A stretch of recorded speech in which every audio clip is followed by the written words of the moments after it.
Let's see. No, that is... There we go. So, welcome young, welcome old, or no, sorry, what is it? Welcome one, welcome all to Castle Lagenstein. This is the frame rate of an isometric game, my crowning achievement. A pixel art. A pixel art isometric game I have reduced to shambles. FPS 7 out of 7. Fuck yeah. So, why is this happening? These guys.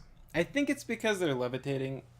I think that's honestly what's dropping it so much, because I definitely messed around with, like, this many skeleton soldiers, and because they're all stationary, I think it's just less intensive. I think because they can fly, that little motion is dropping the frame rate. I could be wrong, though. Because the frame rate's still bad down here. And granted, they're playing the SFX of, like, the lava, but let's see. No, it's just kind of bad everywhere. I guess it's just calculating the movement of all these different skeleton kings. So, Castle Lagenstein. What do we do in Castle Lagenstein? I guess, so the end goal here is to upload this dungeon and have it just be a horrendous experience.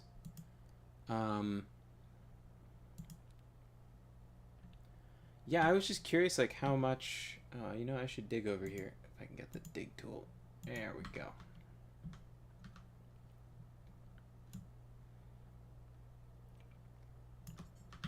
Get that going. Whoop. Huh, I wonder what it is. Oh god, if it's... Oh no! It's this floor! I guess that's exciting. Let's do it. So I'm currently producing even more Skeleton Kings. There should be like another 100 coming out.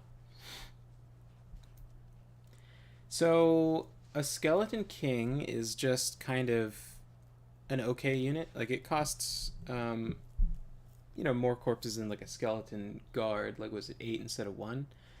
But end game, you kind of have a lot of corpses. Obviously not 45,000 like I have, not typically. But the main benefit is that as you fight and stuff, you occasionally get like a limb to be severed. And those severed limbs are the upgrade material for crafting a particularly impressive Skeleton King. So...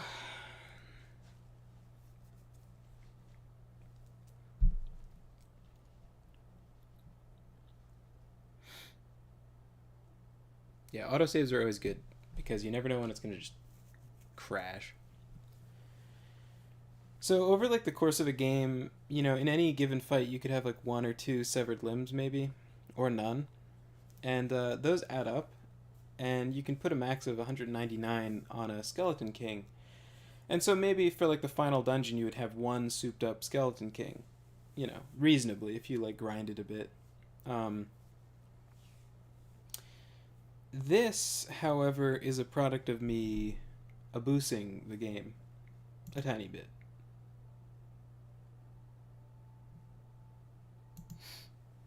A tiny, tiny bit. I wonder what that plus... Wow, this one has 156 kills? What has he been killing? Oh, I must have been taking this guy on adventures, because that is definitely not what you'd find around here. They don't have any titles, though. Interesting. 74 legs. Yeah, so depending on what parts you mix in, they get different body parts. So if you just put chicken heads, you'll just have an exceptional number of heads. I think, though, maxing heads isn't super high damaging. I mean, I guess the heads would give you fang attacks, so it should be the same as anything else. I think getting just wings does, like, shit for damage. Oh, this guy has... Oh, how unlucky. He has a +9 fangs attack, but he doesn't have a gazillion heads. Ooh, we got a new contender for the strongest. Oh, he's got the +9 with 140 heads. Look at him. Oh, he was just made. So, I think what I should do... Oh, I have like no zombies. I wonder why.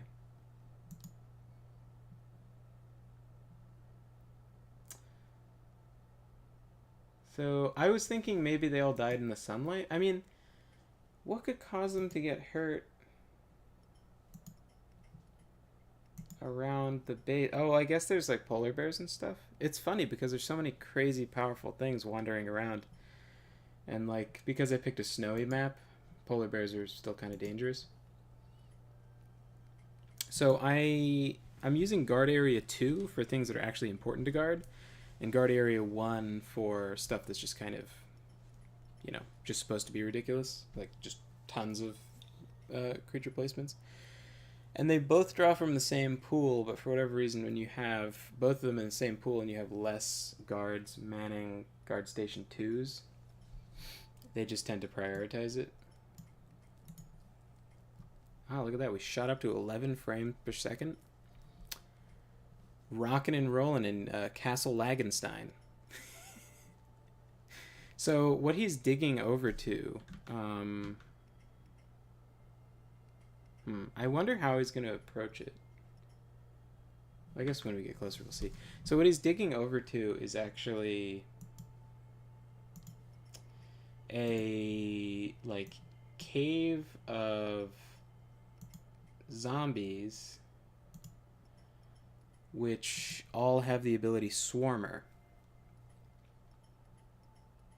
which gives you 1 attack and 1 defense for each other person with Swarmer. It's like, you know, it's an effect straight out of like a Magic the Gathering deck.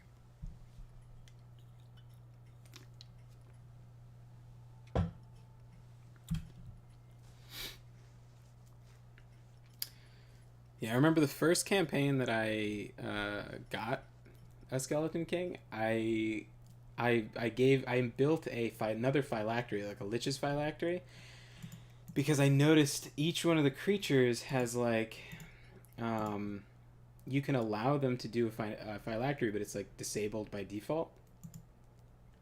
But you can, or it's not disabled by default. It's like disabled on each individual by default. So you can go into like an individual creature and allow it to use a phylactery, and then build one so you can have a favorite creature not die if it gets killed. That's like a Lich's phylactery, not like the Jewish prayer thing or whatever.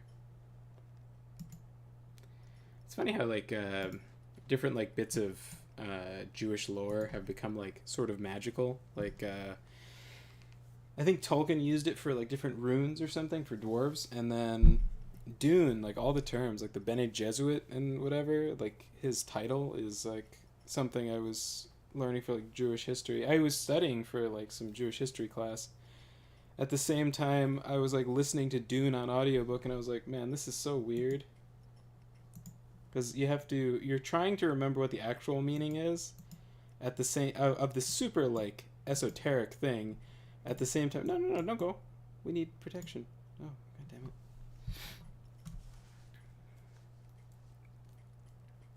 So I'm thinking maybe having one floor just all water, and then having the flying guys just floating over the water.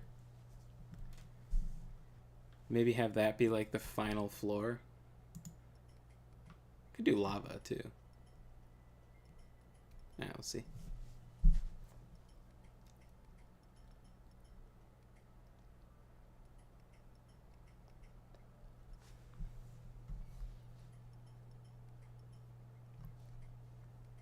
Yeah, so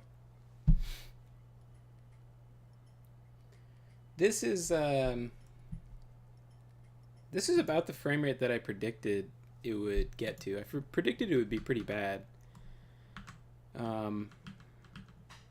But But as you can see, in exchange for a terrible frame rate, I have many, many skelly boys. Many skelly boys. And I kind of wonder, obviously when you're making like a map and uploading it, you're supposed to have like a creative design that's like very pretty and not just like, you know, this. But in a way, I'm kind of happy with this design simply because it comes from a thing that I found, which is like 100% an abuse in the game, but because the game is so sort of simple, it's very exciting when you find little like glitchy things. So 20 more skeleton kings. Should we see how many skeleton kings we can get before it crashes? Because I could get many, many more skeleton kings. Oh, you know what I should do? Let me grab,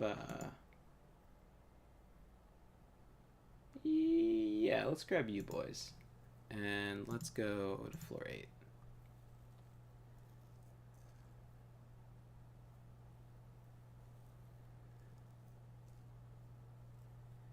So used to this being much faster when your frame rate isn't like murdered.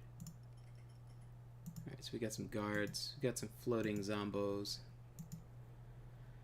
So what are they digging? Okay, so they could just be digging in, letting us in.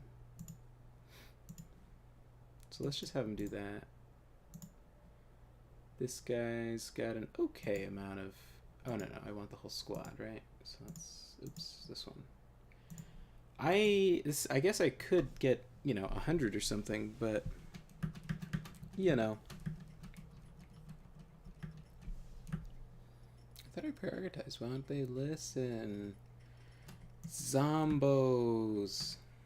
Oh, here he comes. Right? Nice. Okay. Okay. So these guys all have Swarmer.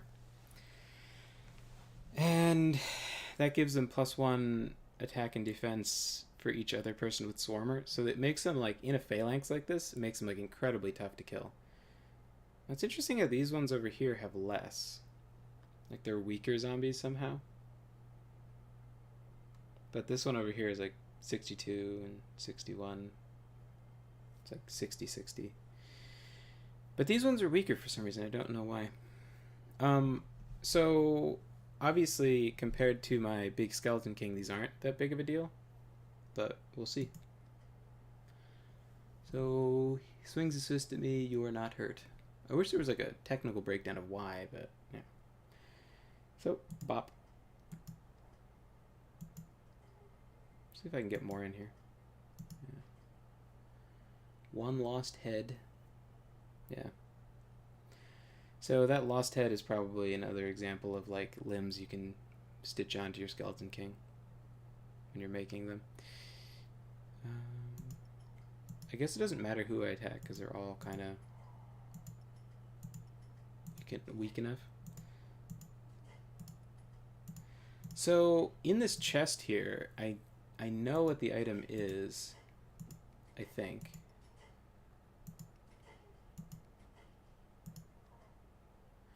I believe it gives you the ability Swarmer, but it doesn't really matter unless you have many, many other Swarmer guys. I wish it gave you like a recipe to make the Swarmer potion. But for a Necromancer Lord, it's kind of cool because you can give your creatures Swarmer.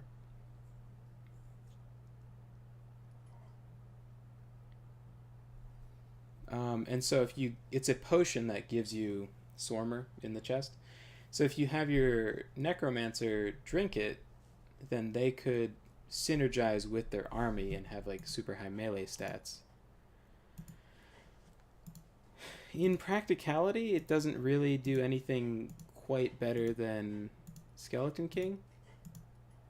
But here you go. You can actually play as these guys. Oh, I think you have to go and beat them to unlock it. But I guess since I checked the box to automatically unlock everything, now I don't get that. Oh no, do not walk into the magma. Okay, so... Cool. Job done. Now go down another floor? No. I think I'll do my goofy shit here. Right? Maybe.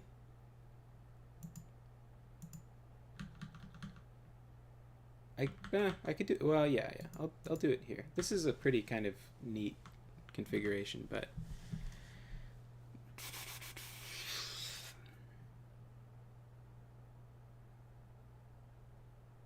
yeah, why not, right? Oh no, you know what?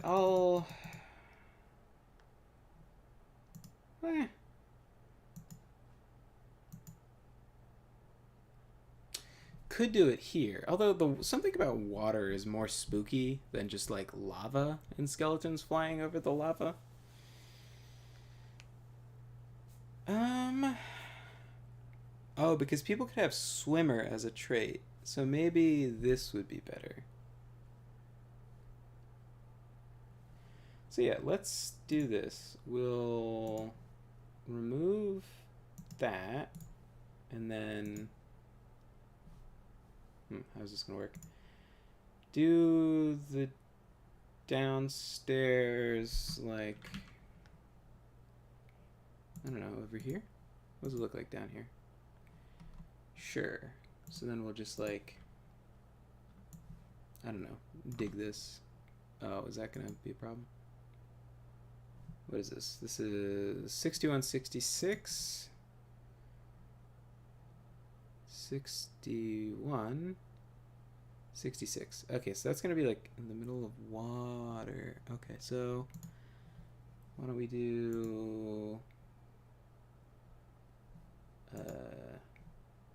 downstairs? Can we do over here?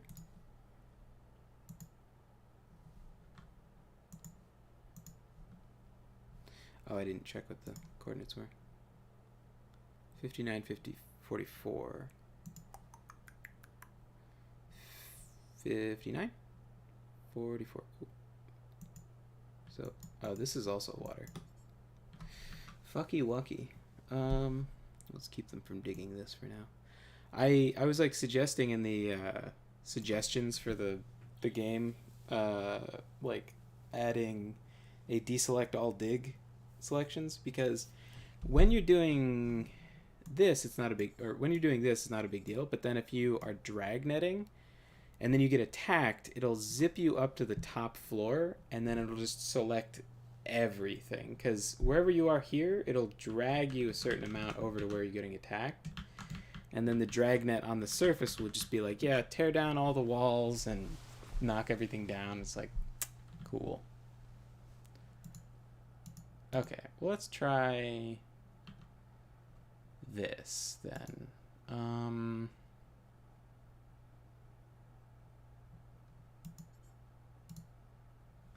I'll do something artistic. Okay, so the downstairs can be here. 6158. Right? 6158. Okay, so oopsies.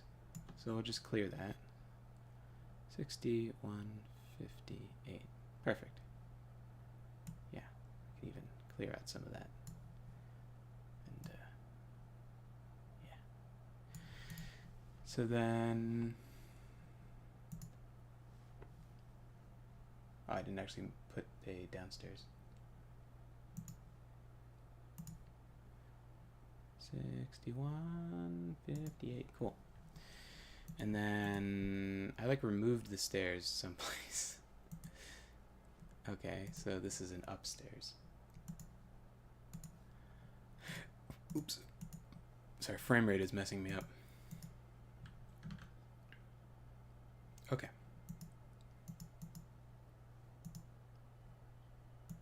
Right, there's no downstairs here. Let's put that back. Never mind. And then, yeah. Okay. This way, I can get rid of this. I should probably make more zombies. that have digging stuff, right? Let's see.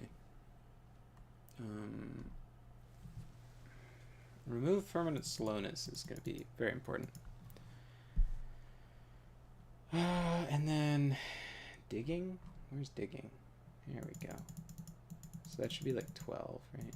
Then we can have 6 zombies. And then they can shape my dungeon.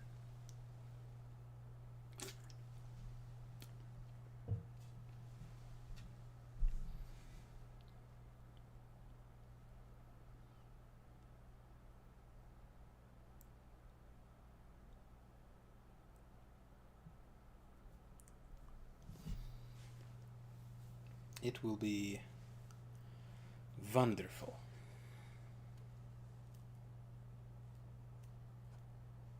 Oh, maybe I should like put something down there, like put all the gold like deeper in or something.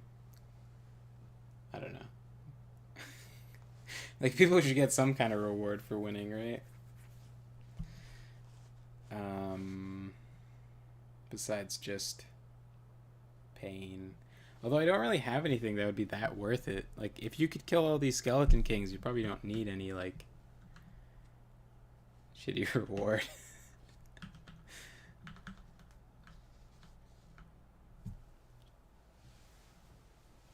Yeah. How many do I have now? 600? 643. I saw people bragging about getting the 2,000 creatures in their dungeon, so now I'm like, well, I have to get like 20,000, obviously. If I want someone to understand how ridiculous this is, clearly I have to do some work. Yeah, so I think I should do this, right? So, because I think it would be kind of crazy to just come down into a dungeon and just see only water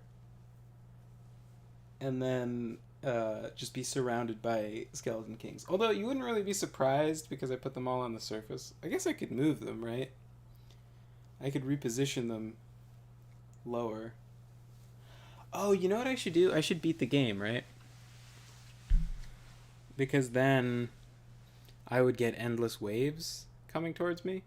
So then maybe through having those endless waves arriving at the dungeon, I could potentially accrue some kind of reward that would make all this suffering worth it. Yeah, let's try that. So I think the only mature response, I think the only mature option is to, well, hang on, I think I can be making some zombies, right? Ooh, that frame rate. Come on. 4 frames a second. God, I want it. I think it's like the frame is skipping while I'm clicking, so it's just like not working. All right, so let's see. 6 and boom. Now we have buttery smooth 339 frames. Whew. You open up a menu and it's just like, just pause the game and everything's fine. All right, so remove permanent slowness and digging boost. That will probably solve my problems of excavating.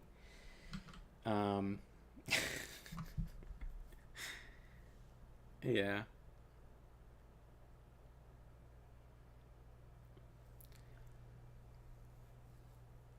So I don't know. Is there? Oh my God! What if I get 666 skeleton kings? That's what I really need, right? That would be far more appropriate. So we got chicken leg, chicken head. Oh, corpses underneath those. Okay, let's see. Let me pause it. So what do I have? 2,000? 2,000 chicken bones. A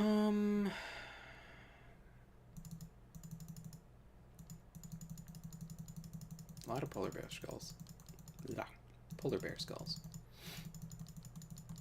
I wonder if the wings are normally like a rare thing that you wouldn't normally have flying skeleton kings. For me, because right after making my first skeleton king, I was so pumped. I like poured a bunch of like resources into it. I made a phylactery for him because I was like, oh man, he's maxed out. If he dies, that'll be such a tragedy. Now I'm like always, and then immediately after that, I discovered the chicken farm, and I was like, wait a second, this is very abusable. Okay, cool. So I could do not 17. Right? Well, I would need 23. 22 now. So I think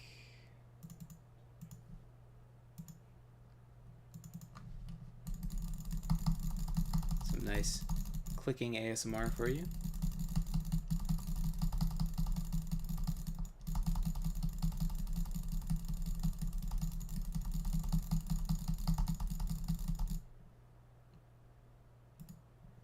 Okay.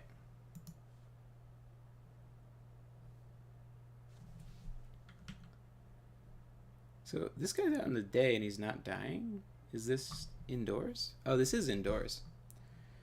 Oh, is everything indoors now? Good. I'm glad I have made everything out. Oh, this is outdoors. Are there dead zombies here? No, it's just foxes. Because this is the only place they can spawn. They probably all just like spawn here and just get murdered, the poor things.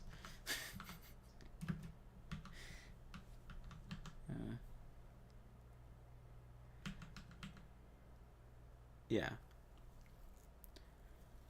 So maybe I should go beat the final dungeon, right?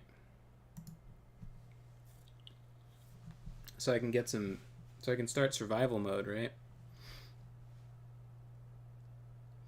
Which I'm suspecting will not be very difficult. Okay, so let's see. I think... Oh, what did I do? Oh, I didn't know you could command them all at once. Look at that. That's crazy looking. Okay, well, I'm going to put them all into one team. And I'm going to command that guy with the +9 bite attack. Look at that guy. +9 bite attack and 140 heads. Lucky man. Okay. So I think this is a mature, reasonable, moderate amount of skeleton kings to command. And let's send them to the dungeon. Yeah. Ooh, that's quite a lot. Okay. Let's go look for the unremarkable dungeon. This is fine. Can I zoom in? Oh yeah, that's great. This is how the game was meant to be played. Oh, I gotta check my FPS counter. I wanna see what I got. Oh, it doesn't show FPS when you're in control mode. I guess because it should always just be fine. Oh dear. I need some marching music. Some spooky marching music. Some like Cradle of Filth marching music.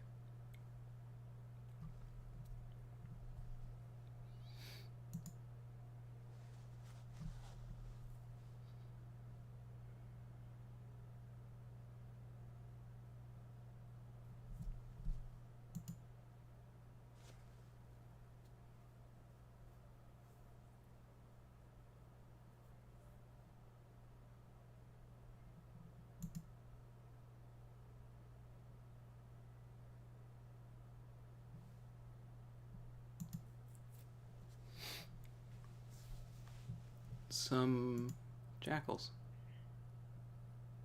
So this is like the one time when the frame rate is going to be okay. Is like when there's only two. It's like every turn the frames will drop even further. Because every turn they're just adding another skeleton king to the madness. Oh man, they're so much. They're faster. They're the same speed as me. This is terrible. Oh, that's kind of crazy. They randomly generated a door to just be burning next to the lava. Oh, this is... Can I just hold on spacebar and see if everything dies?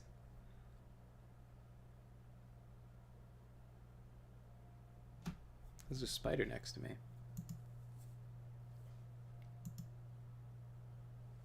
There we go.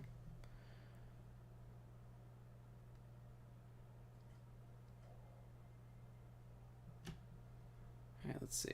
Oof. Those frames. Welcome, Castle Lagenstein. Now, was that telepathy that I was seeing through the door? Somebody telepathic? I guess that's not really possible, right? You couldn't generate that as a trait. Being a skeleton king. It's just like flying and, you know, stuff that comes from limbs. Come on. Come on. Oh, there's a guy in front of me. Okay. Oof, come on. I imagine like dragon scales or something would be valuable. Not really though, right? Because got him. Oof. Oh, the flying guys. Lucky them.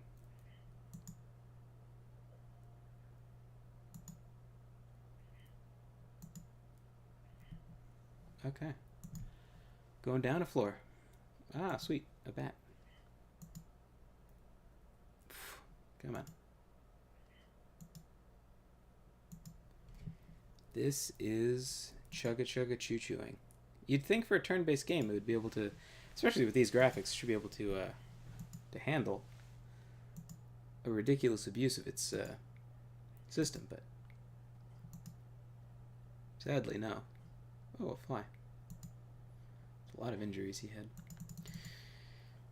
All right. So it seems like damage does scale with like door damage. It's interesting. I kind of thought it didn't because I had a very powerful creature that was like hitting doors and not doing that much. So one hit puts it to 12%. Now, I guess wooden doors are like the weakest, but definitely in the beginning of the game when you're like bonking on the villager doors, they don't break that quickly. So it must scale with damage. There we go. Going down to the next floor of the dungeon. I would kill every single creature in the dungeon and loot all the chests, but skeleton men or skeleton kings, for all of their many arms, actually, I guess I don't have any arms. There's arms in the picture, but they just have legs. They can't pick up stuff, so they could open the chests so that it would be auto-looted, but I don't know if I need any of these thingies. Okay. He's depressed. Tribe of humans is destroyed? I don't remember, did I do that? Oh, I can't even open chests. Never mind. No arms. I saw Cyclops. Those are good to kill because they drop a potion, which gives you, they drop a piece you can turn into a potion that gives you a permanent boost to your defense, which is pretty cool. It makes, like, getting a Cyclops kill, like, really fun. See, like, tribe of humans.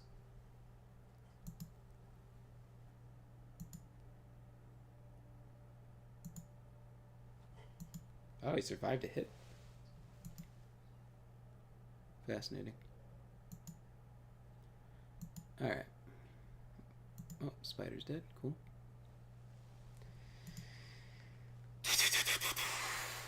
Man, somehow turn-based game can be so slow sometimes. Maybe, perhaps, there's a mild. One could argue there's a creative argument you could make that I shouldn't have brought all 643 of my skeleton kings into the dungeon, but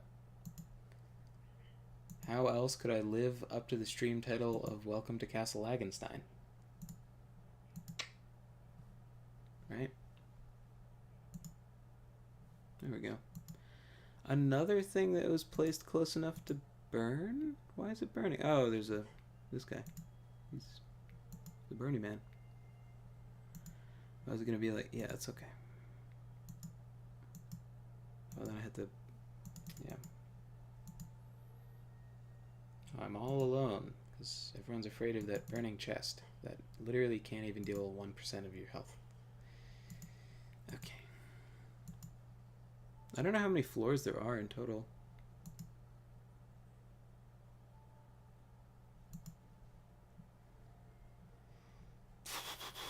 It's all randomly generated from what I can tell. This final dungeon. There's so many random things in the dungeon too. It doesn't really make any kind of sense to me thematically. It's an evil cult of a death god, and you have jackals, gnomes, dwarves, a snake.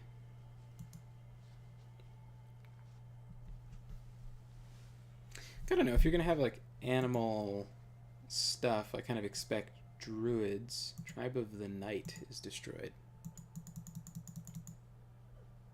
It's a goblin artisan.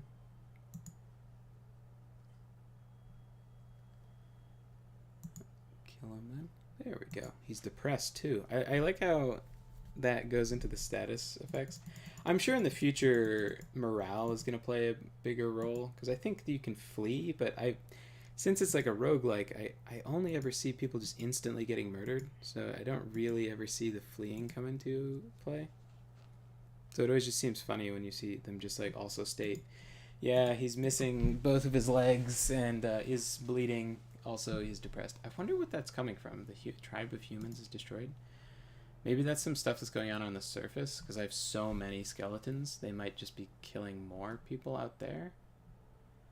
Oh god, I don't know where the... That's the upstairs. Oh boy. Can I switch leaders to this guy? Oh god, I don't see the stairs, and there's so many people. They're probably standing on it someplace. Could that be a downstairs right next to it? Oh my god, it was. I could have just instantly. Okay.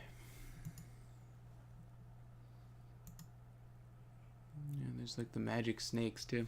Alright, let's see. It's a gigantic bedroom.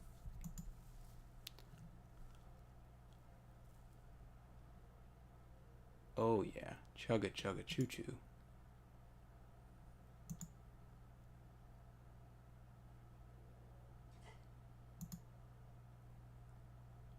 There it is.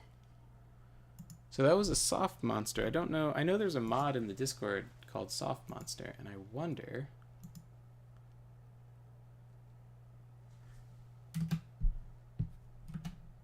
Get the bat. There we go.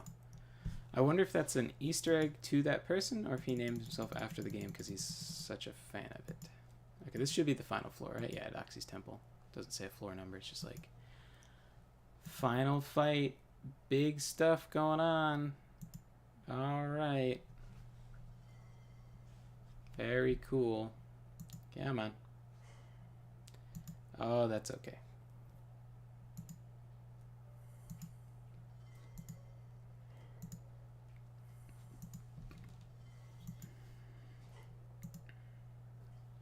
Oh my god, someone got hurt.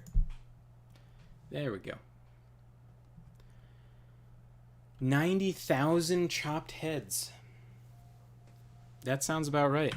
All of the many, many chicken heads I've accumulated. Oh, I should check if my audio is working. Sorry for the echo. All of the... Oh god. So loud. Alright. Not 396 cold-blooded murders. I find that hard to believe. Alright. Yeah. Oof.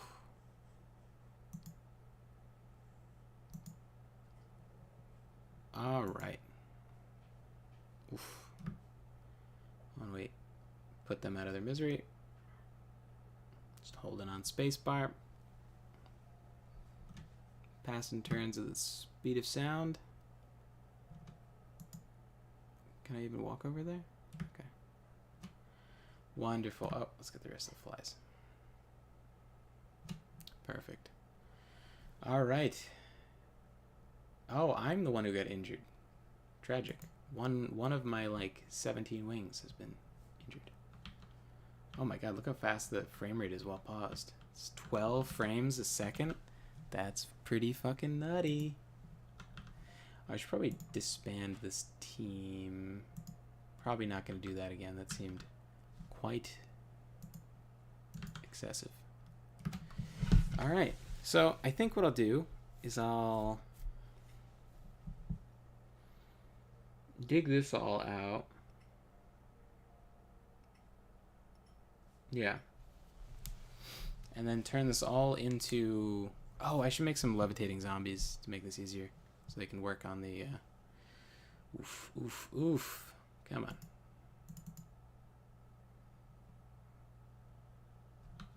That's my horde. Oh, I should definitely get it up to 666, right? To get like, yeah. Oof, oof, oof. Come on. Come on. Do you know it's like skipping the frame right when I'm clicking like a bunch of times? Alright, so we need levitation. How many do we need? Let's just get 10, right? Yeah, and then definitely remove permanent slowness. It's like a must-have for zombies. Oof, that's too many. Okay. You know what, whatever. Let's do digging boost. I was thinking carry capacity, but they're not really harvesting anything. They're just constructing, so that might come in handy more. Now, I guess I could send my limb harvesters out to go do their job. Or, you know what? No, yeah, I'll send the limb harvesters out. So, how I have 647. So, if I want to get 666, it's going to be 3, 650, 13, 660, and then another 6. So, it would be 19. Okay. 90k chopped heads sounds like a scene straight out of Berserk. Yeah. Yeah, there's a lot of carnage. Although in Berserk it would probably be people. Unfortunately, I do not have quite that extreme of an operation. Oh my god, look at this frame rate. Ooh, look how fast the mouse moves. Okay. Oh my god, look at that. Look how smooth this is. This is fucking nuts. Alright. So yeah. This is my source of all these limbs and body parts. I think you've seen this before, right? From like the other... yeah, let me slap my wallet down. Wait for these broken leg dudes to show up. They have all sustained these injuries fighting chickens. Like... This guy, one broken leg, and he is collapsed on the ground crawling. So that's why it takes him so long to get over here. Same thing with this guy. Their legs have been pecked. And this is with like a regeneration amulet. It still stays like that. But...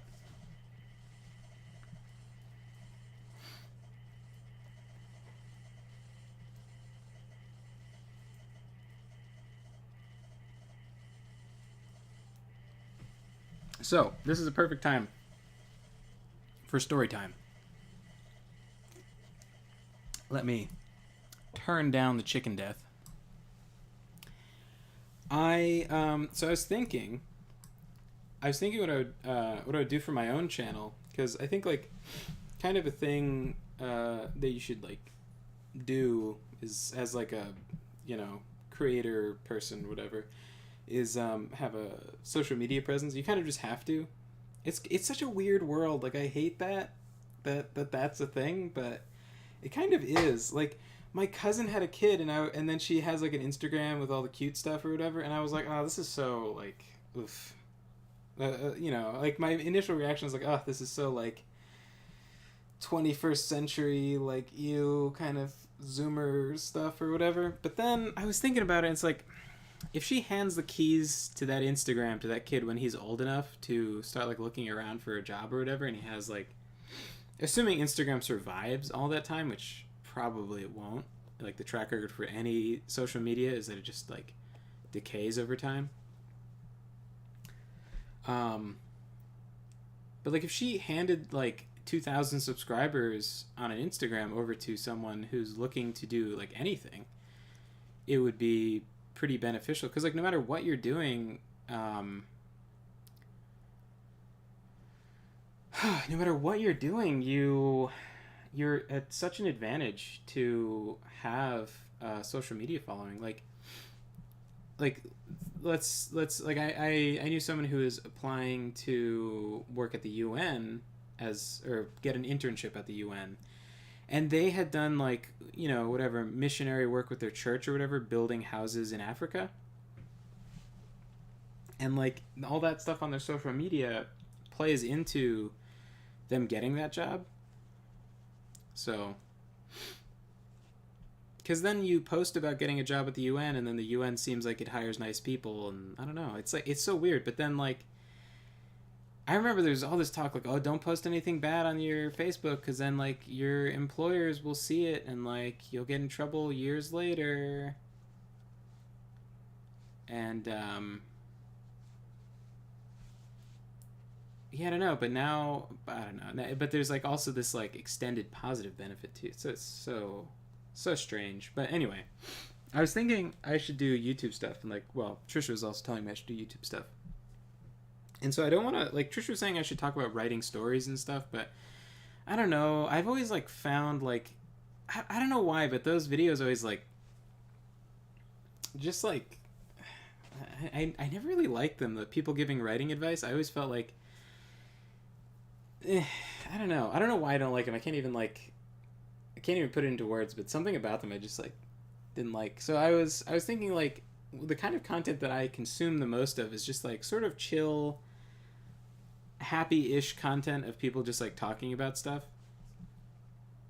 For the most part, like it doesn't even matter what they're talking about. Like Trisha makes fun of me because I watch all these all these channels of people sailing when I have like no interest in like going sailing on a boat. It's just like cool seeing people that kind of have succeeded in life in their little way, and then they're just talking about like they're giving advice on like boat stuff to a person who like literally couldn't give less of a fuck about sailing on a boat.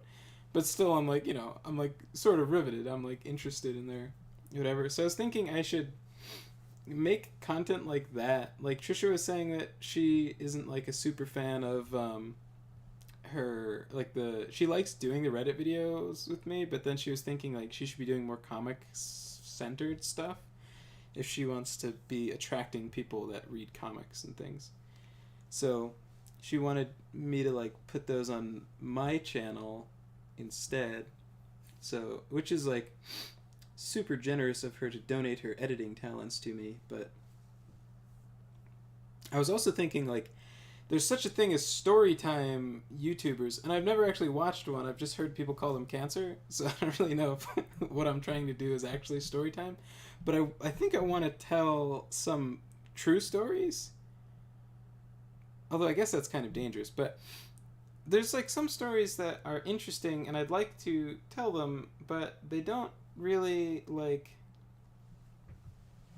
I don't know, they're not that I wouldn't turn them into like a story in a book. I might use parts of it for a story in a book, but there's just some stuff that's like kind of neat, like a story you might tell, but then it's not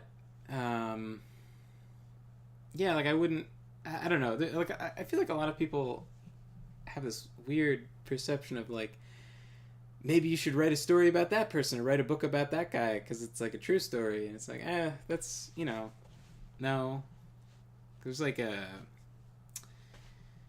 conflation of like value in true stories as opposed to like fiction. Like just writing a book about like an actual thing that actually happened, you'd have to change a bunch of details to make it more interesting. But all of this to say, I have a true story that I was thinking like, well, I have a couple true stories. I was thinking maybe I could make them into videos and then they'd be like entertaining and it'd just be like a thing people could like put on and listen to. Because that's the kind of content that I like consume like a glutton. Just like while I'm doing anything, I like to like, well, not anything, when I'm eating or something, I like to put something on, or playing a game sometimes. So, all of this to say, it is story time, and I'm gonna tell a story as like practice. I'll tell it a bunch of times, and then I'll make a video, because I've never told this story in its entirety. So I'll like tell it a couple times, and then and then I'll get that way I'll get the practice to tell the story as a video, and then I'll like edit it so that I don't keep on saying like.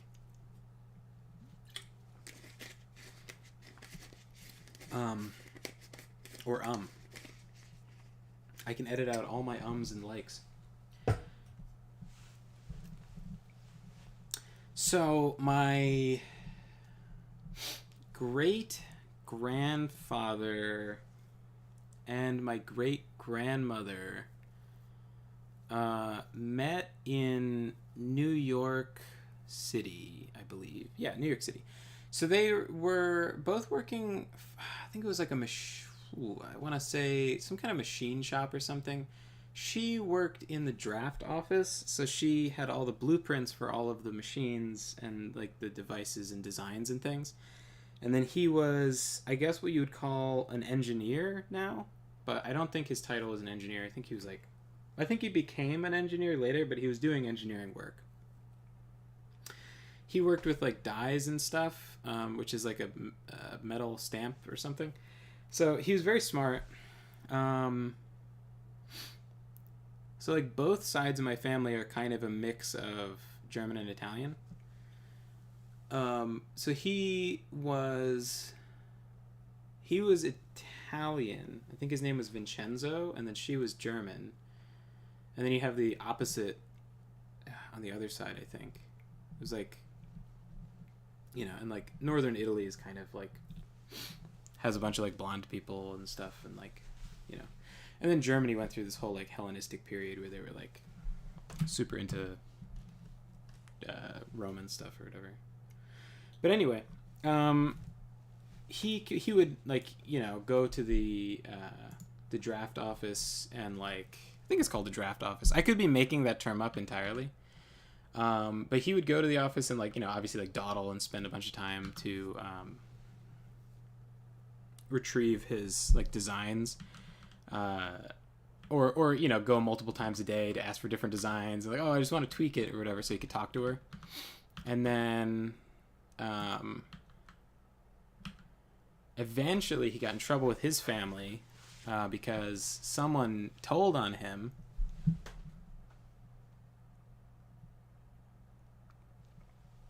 Oh yeah, I'm in the same exact boat as you. The only thing I've ever posted is my personal channel is a speed paint. I completely at a loss of what to do next. Same. I did like an audiobook of the the statement of Randolph Carter, and that is all I can ever figure out what to do on my channel. And I'm like, because I don't want to give writing advice to people. I hate those videos. I don't know why. I just hate them. They always bum me out. It always like if I see some famous person like telling me like their writing advice, I'm just like, I don't know. It bums me out. It's like they're imposing like what I should be doing for, you know, for my like it's like those. You know, and like general advice is never like good advice too. I'm gonna make this symmetrical. I am the overlord, and I declare this will be symmetrical. Yeah, we're gonna make this symmetrical. That's what we're gonna do. Anyway, so he got in trouble with his family, and she got in trouble with her family because like someone was like, I saw Vincenzo with his girlfriend, and she has blonde hair. And he had been telling his family he met a nice Italian girl, right? So he got in trouble, and then like she had a bunch of big tough German brothers who were very scary and were not a fan of him. And then, you know, I don't mean to like shit on that or anything, you know. People, you know, they want to maintain their culture and whatever. And first and foremost, like, you know, if you're a brother and you've got a sister, you know, you want to keep her safe from anybody. So you should be suspicious. If you're not suspicious of every guy or girl, like, you know, I think a sign of a good friend is when you're eyeing their new girlfriend or boyfriend like real closely, like, is this guy a shithead? Is this girl like is this girl a slut? Like you're always kind of like, you know, that's a sign of someone who cares, because if you say something bad about somebody's girlfriend and then they take her side, you know, you're only putting your own social capital at risk.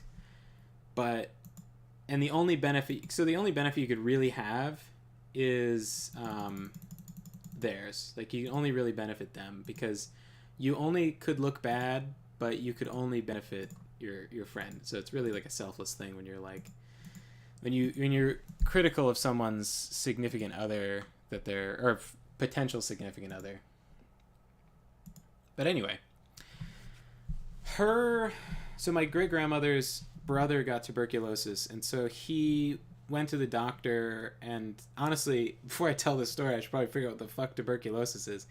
The doctor was like, yeah, so what will make it better is,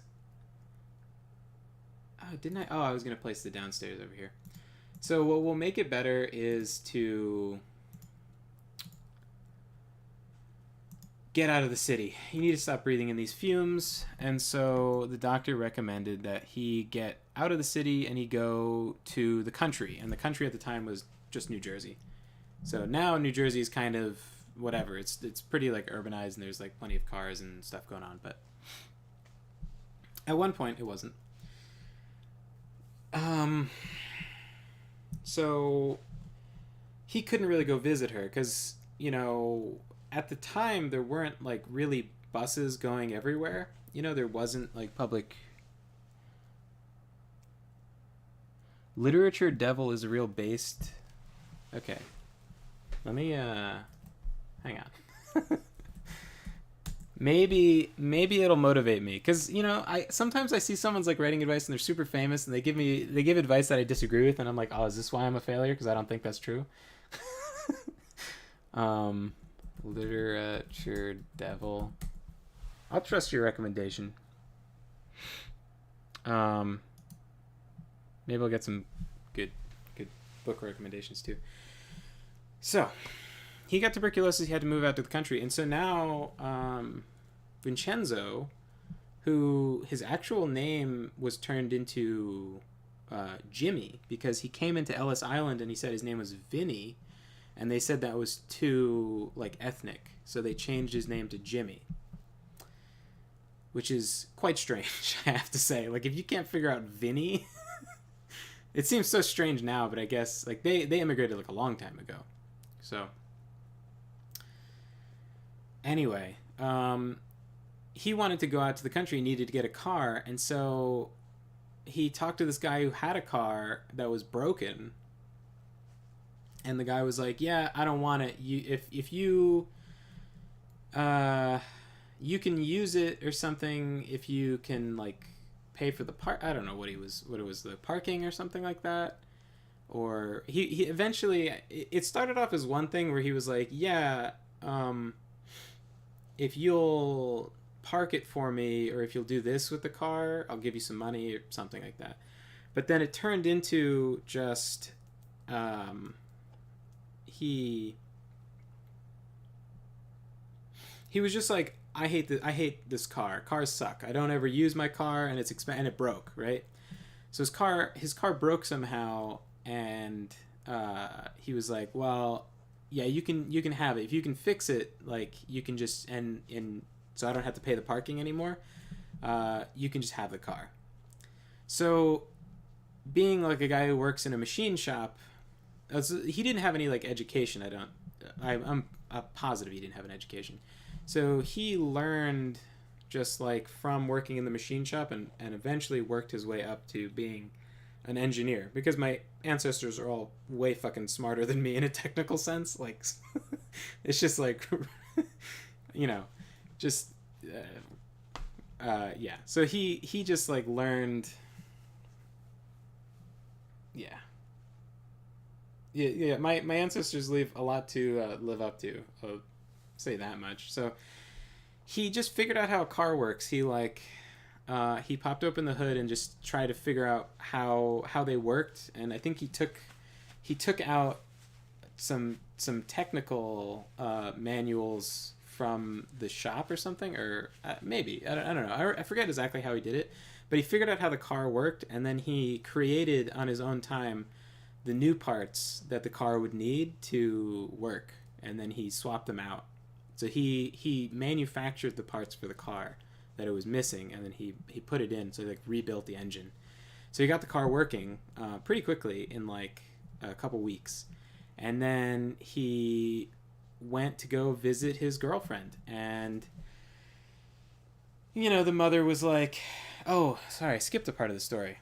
So my great grandmother's mother had her move to the countryside because her brother had tuberculosis, and so someone would have to go with him. And so that was going to be the mother.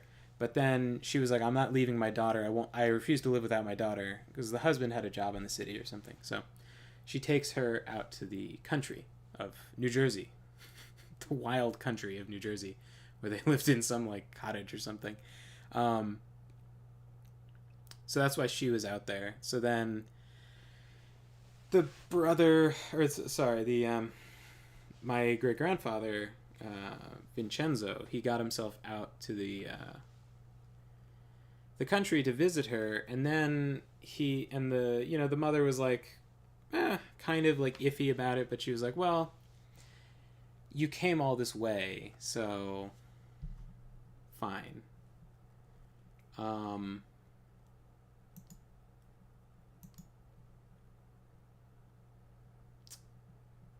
Just realizing now I've like oopsie daisied it a little bit.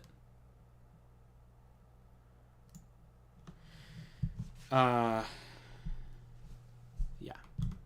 So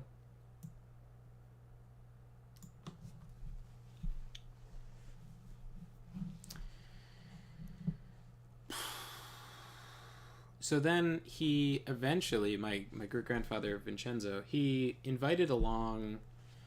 I should turn up the volume now. You can hear the nice digging ASMR.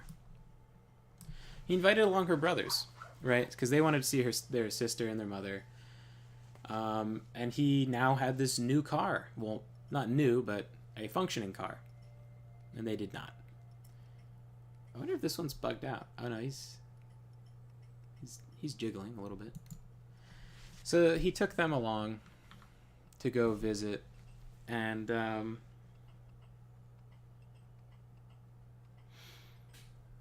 it took them a while to. It took them a while for him to like grow on them. But you're in a car for long enough with somebody, you're eventually going to start talking.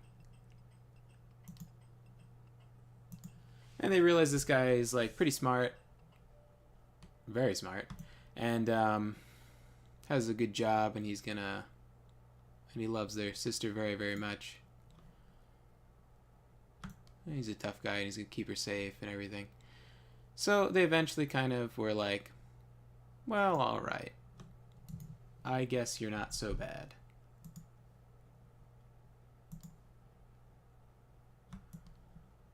And that is a story of how... Oh, I resisted the attack of a green dragon. Wow, it just instantly popped in and got murked. Well, that's cute.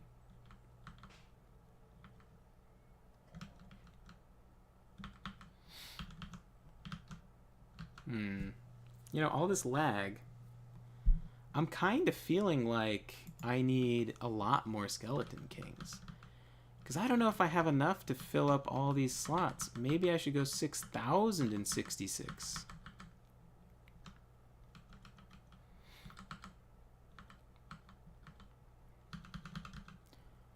So yeah, I think what I'll do is I'll tell that story a couple times.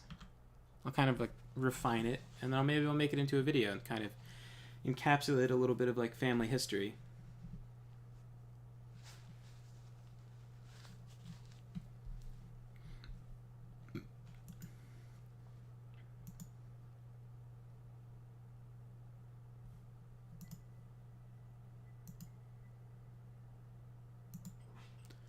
It does make for a cute little love story, I think. So how do you deconstruct bridges? Is it just like this?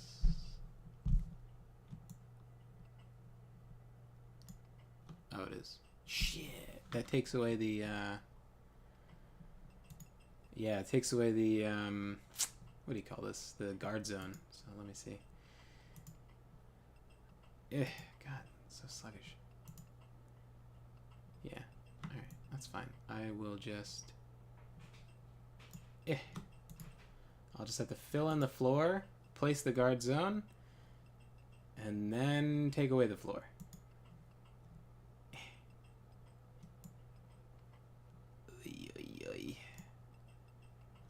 Oh, can't afford it. Okay. Orders. Ugh. Bah. Okay.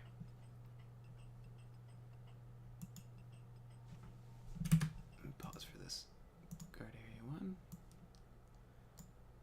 Okay, can't place it until there's actual floor there. But once they can fly, they can go man the guard zones without anything. Let's see. Oh, might as well grab that stuff, right? Oh, actually, I'll just take it all, right?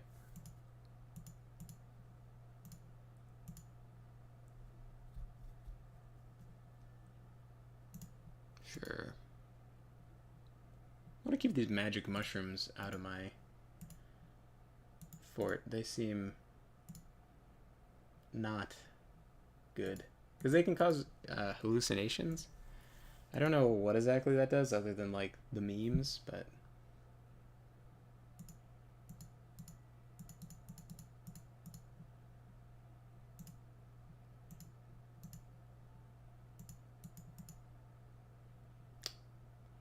"27 zombie heads." Huh. Okay. So let's see. Now that we have our floating zombies constructed, I think we can safely build one of these. Soup. Build all the random parts into one of them.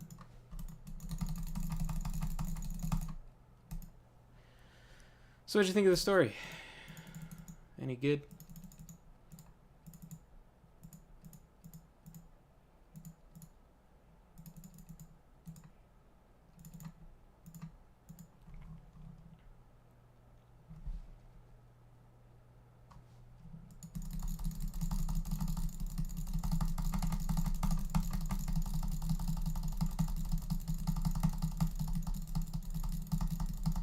Perfect. Now, let me make... Okay, so how many do I need? That'll be 648, and then I want 18 more, yeah. And if I'm wrong, I'll just drown a few. So I can have exactly 666. Okay. Now let's pillage just a few chicken legs and chicken heads. And that should do it. Oof, the lag. Come on. Oh, okay. Get a bunch of chicken bones.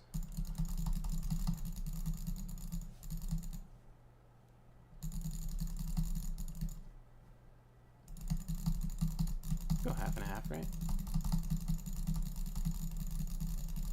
This is sad. This is the last Skeleton Kings I'm going to be making. Oh, thank you.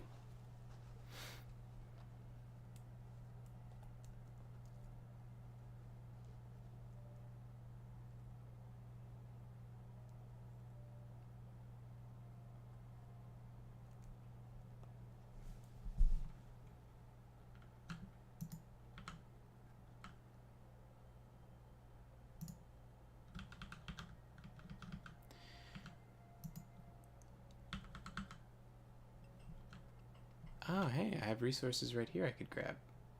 Eek. Eek.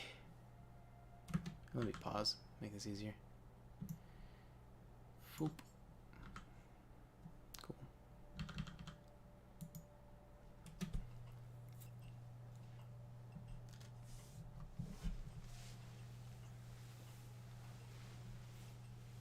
Awesome. They're just gonna come down. Oh, is that that's a downstairs. I just had to get rid of downstairs.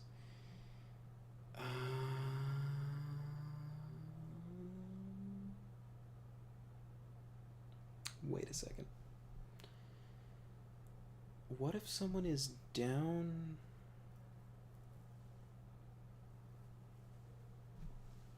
What if someone's further down in the fort and then they're like trapped? Because I can't make an upstairs or then people wouldn't have to go here. So non-flying units are going to be imprisoned. I guess that's okay. I'm an evil overlord. I can imprison some people.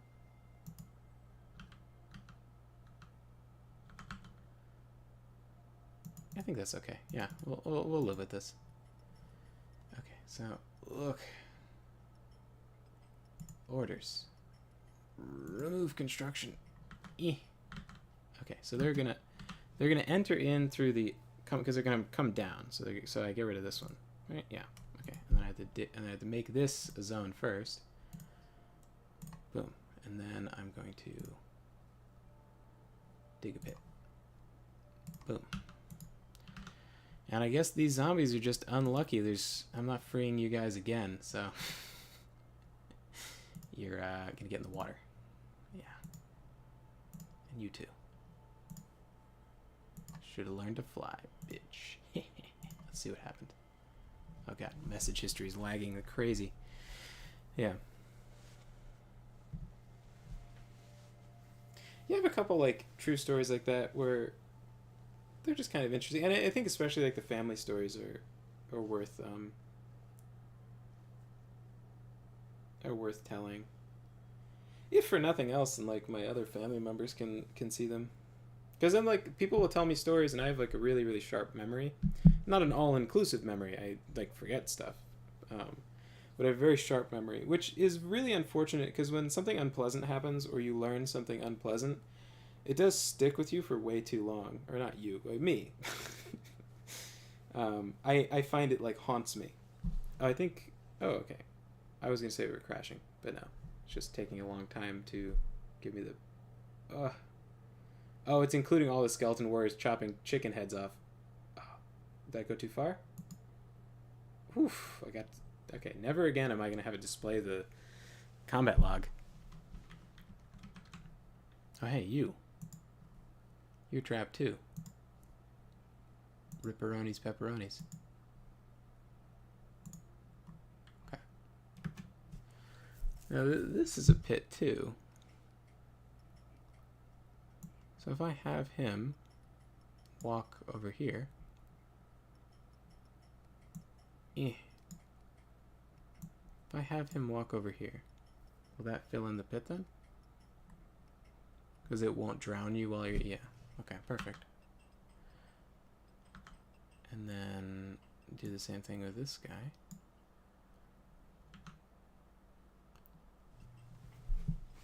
Cool.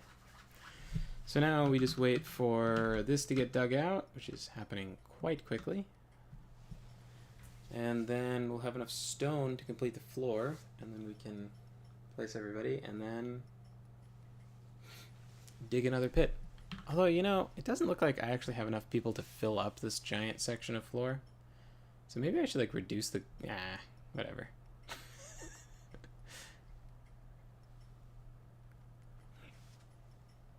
Ugh.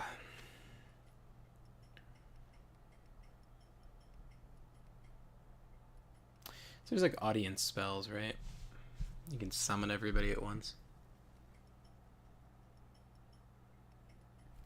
I don't know, with Necromancer, I guess you can... I'm not going to worry about it. Because when you sit on a throne, it casts a spell that summons every unit in the dungeon. If it's like a hostile dungeon. Summons it all to beat you up.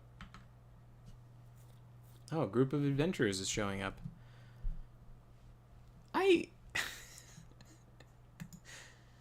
I feel like a group of adventurers showing up to a dungeon like this just doesn't make sense. Like, You know, in like the Black Cauldron or whatever, when he's got the spell goes off, and then he's got like this army of undead. I don't think the adventurers show up then. I think they should have showed up while he's working on it. You know, this is too late. The adventurers can't fix this. This is like call the king, and all of the king's men.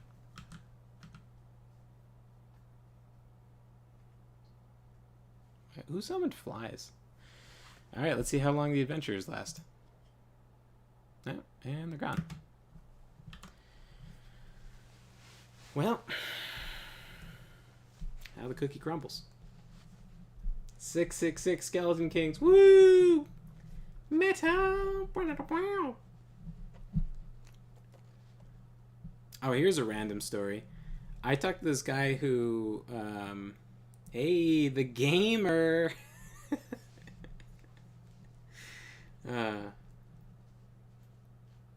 Yeah. I talked to this guy who, I guess he was drunk is what happened. He took a swing in a mosh pit, like he punched somebody, and then they lifted him up for punishment, I guess. Like they lifted him up, like the crowd picked him up and was like throwing him into the front so that the bouncers would like take him away. And he just kind of landed, I don't know, he didn't exactly see what happened, and he was pretty fuzzy on like whatever, but apparently he just landed on the metal railing in the front, and it just fucked up his spine. And yeah. So he walked around with like a cane and everything. He was a cool guy. It's kind of tragic because like back in the day when Facebook was like turbo cancer, a lot of people just left. Like they just stopped going on Facebook because they were like, this sucks. I'm going to interact in the real world. But there were definitely people that were on Facebook that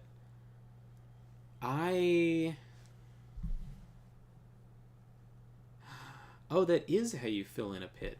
So that is an actual successful pit. And then if I filled it in... Wait, could I build soft rock on top? No. Oh, but I could do it here. Yeah. So if I filled water or lava... No, it doesn't work. Boo-boo.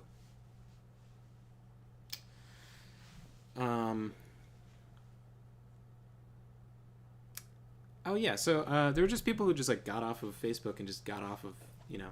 And then I lost contact with them. And it was kind of a shame, because a bunch of them were pretty cool.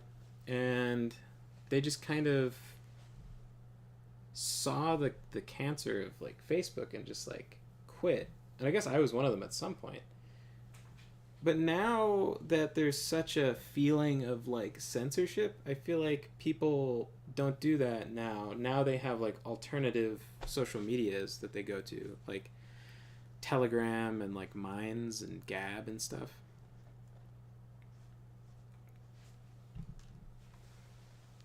So, I wonder if I could find that guy. He was a cool guy. He walked around with a cane, and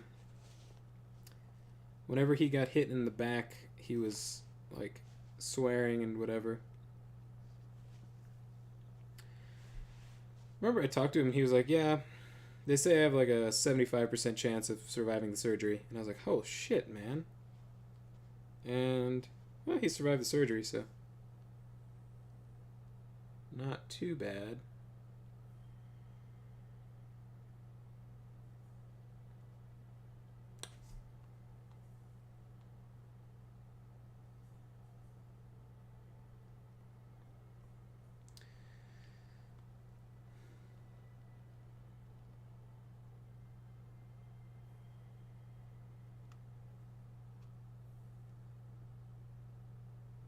Yeah, he had scoliosis.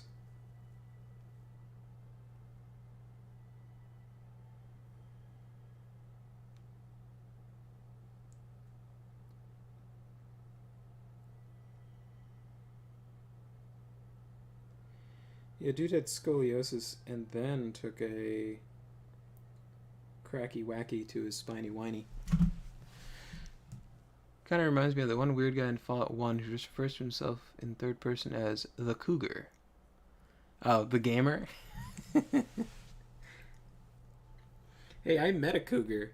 Um, I was selling at a fair, like the local fair in my town, and one of the people selling there, I was like talking to. It was super dead, right? It's like the fair was like really really quiet.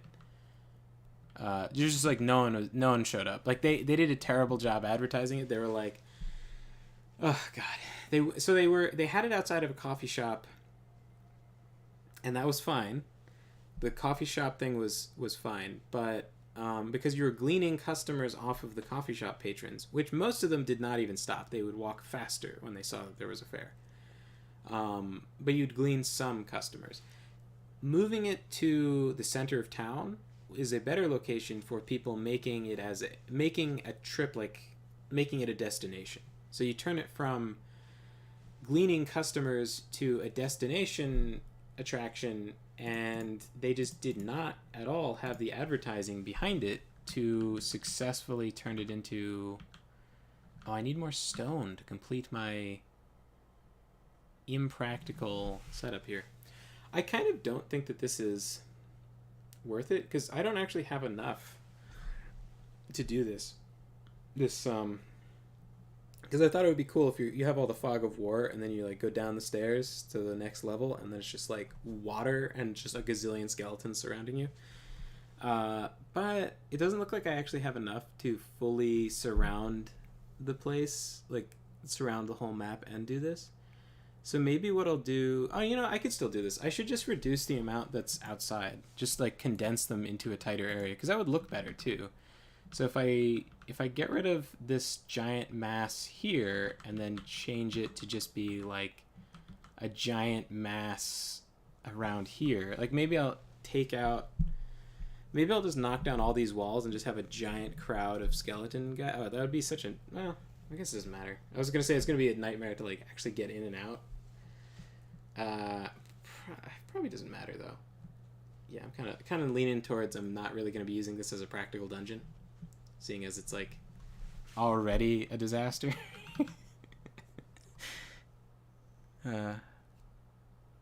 Yeah.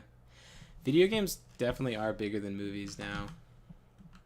It's such a shame though, because like movies have such a grip on people's like interpretation of reality. Like there's something about movies that just like make people think that that's how like reality works, because like I'll tell my dad that like something didn't happen in a certain way, and he's like, oh, but yeah, I saw this movie, and it's like, okay, but that's not real. Like that's not real life. It's driving me crazy. Oh, he'll be like, oh yeah, but well, I don't know, because in this movie it happened like this. It's like, shut the fuck up. That's not real life. So where should I move all these skeletons to? Do I just stick them all deep inside the base? Well, I can't, because if I want to survive all these attacks. You know what? If I keep them out on the outside perimeter, then at least I wouldn't have...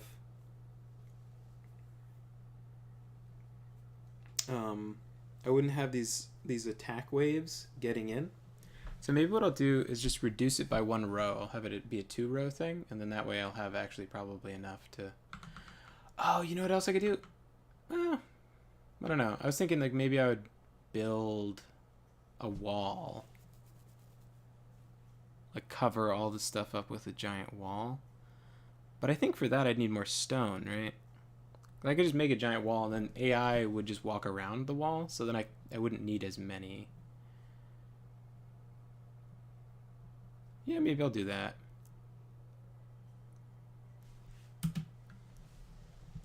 I'd need a lot of stone. I guess I have to start digging. But I've kind of... Oh, level 2. There's stone. Oof, oof, oof, the lag. 2 frames? Living large. Okay. Is this the floor that I have all my stuff on? Yeah. Okay.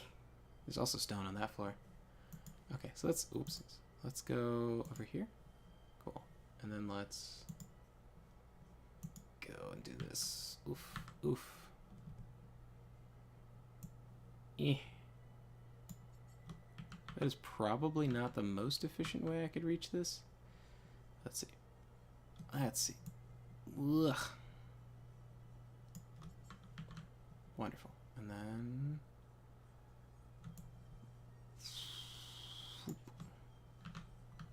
Perfect.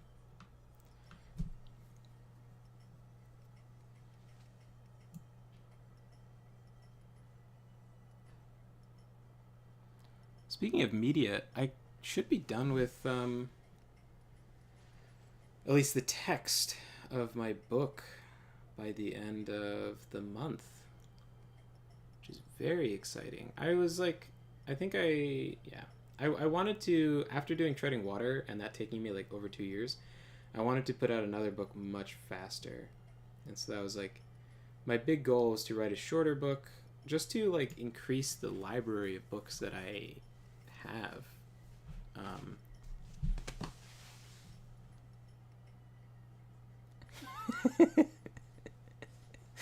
Hopefully my dad doesn't see Morbius and think that vampire bats can actually take down a deer. I don't think vampire bats fucking do anything. Vampire bats are like they're like really tiny, aren't they? They just like bite little like cows and stuff, which is a huge danger, right? Because rabies and stuff. But yeah, man, there's like it's like outside or something, and someone thought that there was like, or I was on the phone with my cousin, she was on speakerphone. We were all talking to her, and she was on a walk, and then there was like bats flying around, and then like people were like, oh well, the bats just want the bugs, so they're probably not gonna like bother. They're not gonna bump into you, because they have echolocation or whatever. But like, people have this misconception on like how animals are, and like, because you see nature documentaries, and like modern nature documentaries want to show the animals as being these perfect things that never mess up, and it's just not how animals are. Like, that's not how anything is. It's like, oh, it's so graceful, like it's just like doing everything perfect. Like, there's very rarely will a nature documentary show the animal pooping. They always show only the best like Instagram perspective of this animal. And then I had a science teacher show us old British documentaries that were like very honest about how animals actually were, and they were like very boring documentaries if you didn't like know how to have a good time. And like there's like goats, right? And the goats are standing on this like cliff, and it's like, oh, they're like very good at balancing. And then you see like one of them just like slip and fall off the cliff.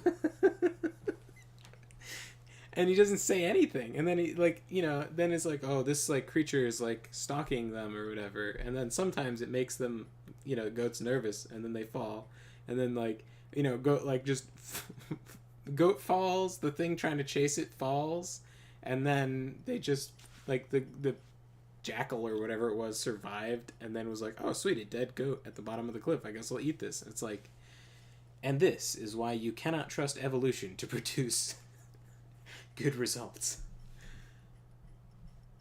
But yeah, so all that to say, a bat would definitely like fuck up and like crash into your head and give you rabies. Hey now, how's it going? Oh, you said that. Well, yeah, going good, going all right. I am welcome to Castle Lagenstein. I am rocking it at 2 frames. See this in the corner? I mean, you can see my mouse, right? Yeah, you can. It's because it's a pretty mouse. Rocking it at, I don't know what 3 out of 3 frames means, but we're kicking it. We're kicking it at 2 frames. As you can see, let's see what fast forward does. Does that increase my frames? I think it might actually make the game go slower because it's dropping my frames more. Total War has that problem. If you fast forward and someone you're playing with can't handle the battle, it'll actually slow the battle down. I'm looking forward to the update for Total War 3, or Total War Warhammer 3.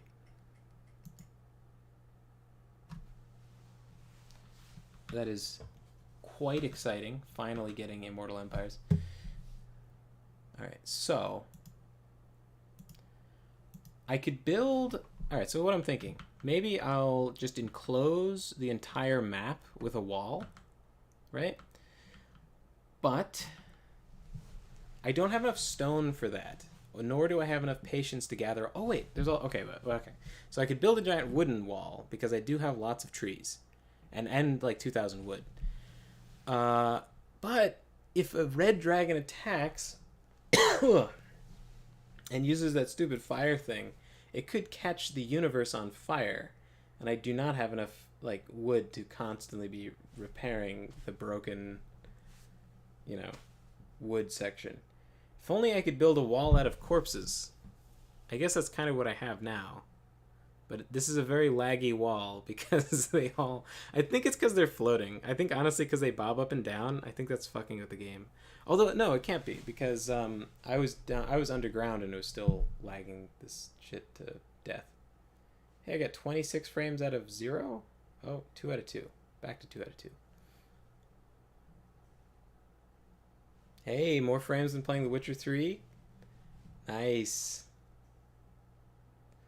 Do you play The Witcher 3 with hair physics on? Hair physics is a killer. Alright, so let me thin this by a row. I think that'll just be good for the universe. Yeah. Can't even see the mouse. Oh, you know what? Let's see what my frames are when it's paused. Whoa, look at that buttery smooth 12 frames a second. Holy shit. Okay.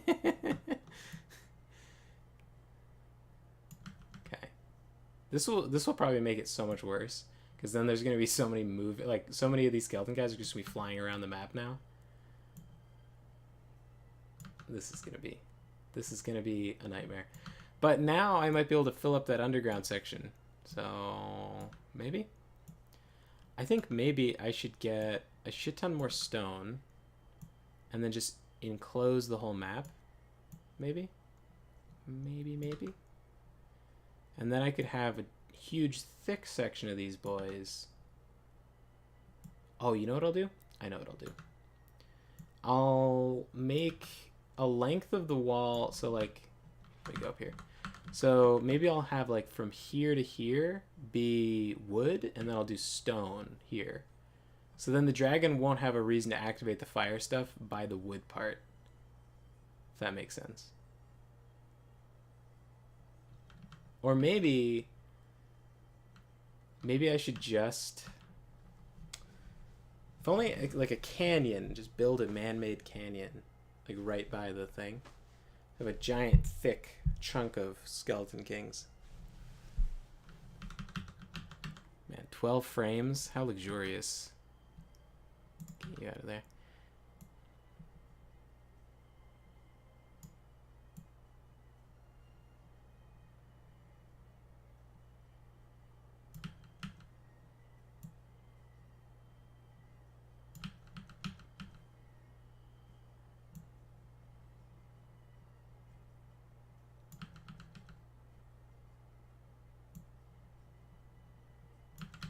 Let's see.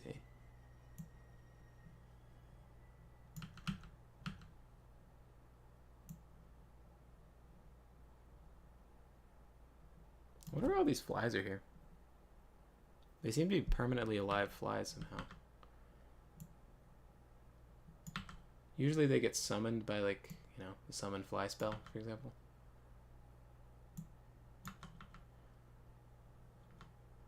There's also a lot of these trees. Maybe I should be getting rid of those trees while I can before they burn down or something.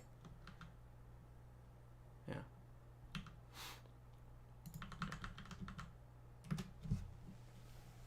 7 for... Oh, no. We're down to 2. Down to 2 frames. A skeleton warrior is destroyed? Hold on. Let's see how that happened. A skeleton warrior is destroyed. Oh, he must have come down the stairs and just fallen into the water. Why is he allowed to come down the stairs if he knows he's... Oof. We may have to make more skeleton kings. Right? Because eventually some of the Skeleton Kings are going to drown themselves because they don't all fly. A lot of them are walking. Okay, not a lot of them. There's definitely some... Oh, right here. 2 guys. They're not flying.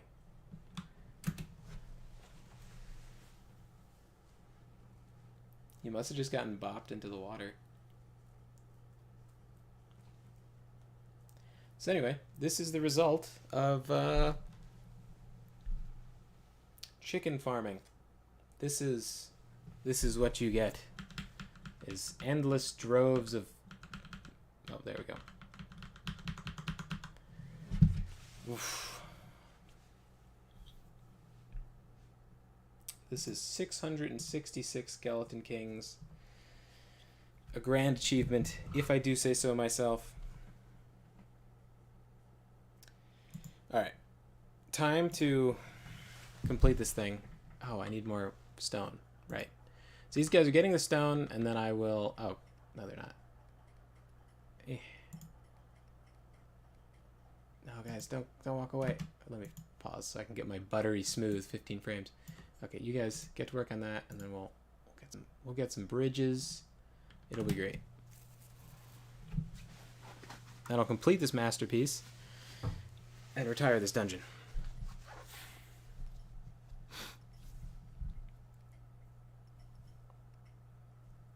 Thus concluding this saga.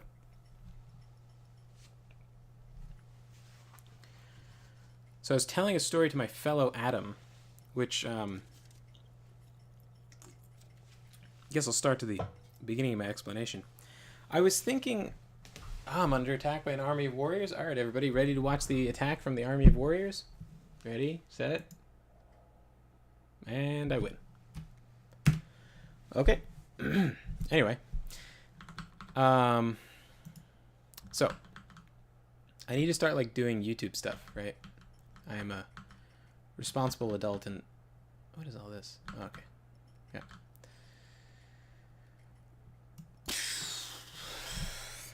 So I need to start doing YouTube stuff. And Trisha was saying I should do like story writing advice, but I don't wanna. I don't know. I don't like those kind of videos. And I was thinking like what kind of videos I do consume. And a lot of it is just like sort of chill content where people just sort of discuss stuff. And so I might do the like am I the asshole things on my own channel, especially because Trisha was thinking that maybe she should be doing more comic related stuff because she wants to attract people that are fans of comics, because then she wants to like sell comics, you know. And she kind of has like a random mix of people, although I don't know, like how I consume YouTube content, I consume all sorts of content that I don't even give a shit about. Like, not that I don't, it's like I'll consume content of stuff that I don't necessarily have an interest in just because like I enjoy listening to someone just talk about stuff and explain things, and like it's just relaxing. So like she might just have a similar situation, because like I watch a bunch of boat videos and like people giving sailing advice, and I'm never gonna fucking sail a boat, so it's just interesting. Couldn't even click back to the tab fast enough. You're not missing too much. I think if you're just on like, yeah, I'm pretty sure like Reddit has a faster frame rate than this.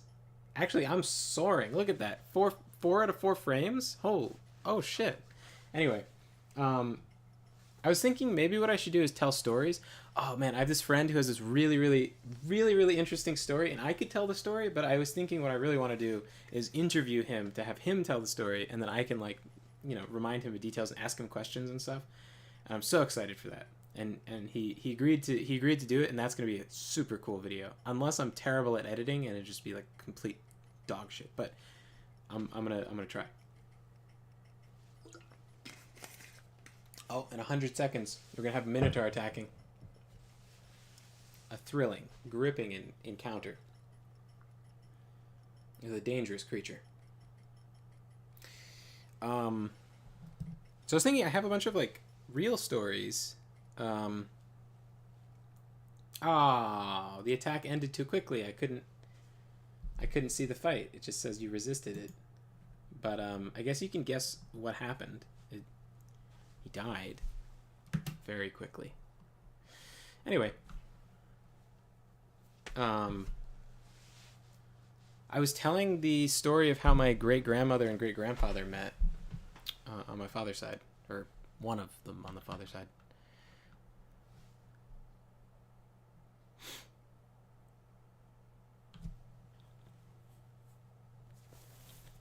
Oh, and I was thinking maybe I should make a video of that. I was thinking I should probably practice the story because I don't. It's like there's a bunch of stories I've told a lot of times, but every time you tell a story, you get kind of better at it. And one of my friends growing up, well, he's still my friend. I just don't see him that much.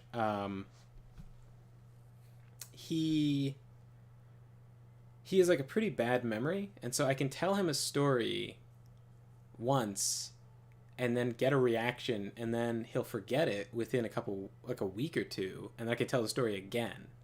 And so I had this like cycling like circuit of stories that I would like retell.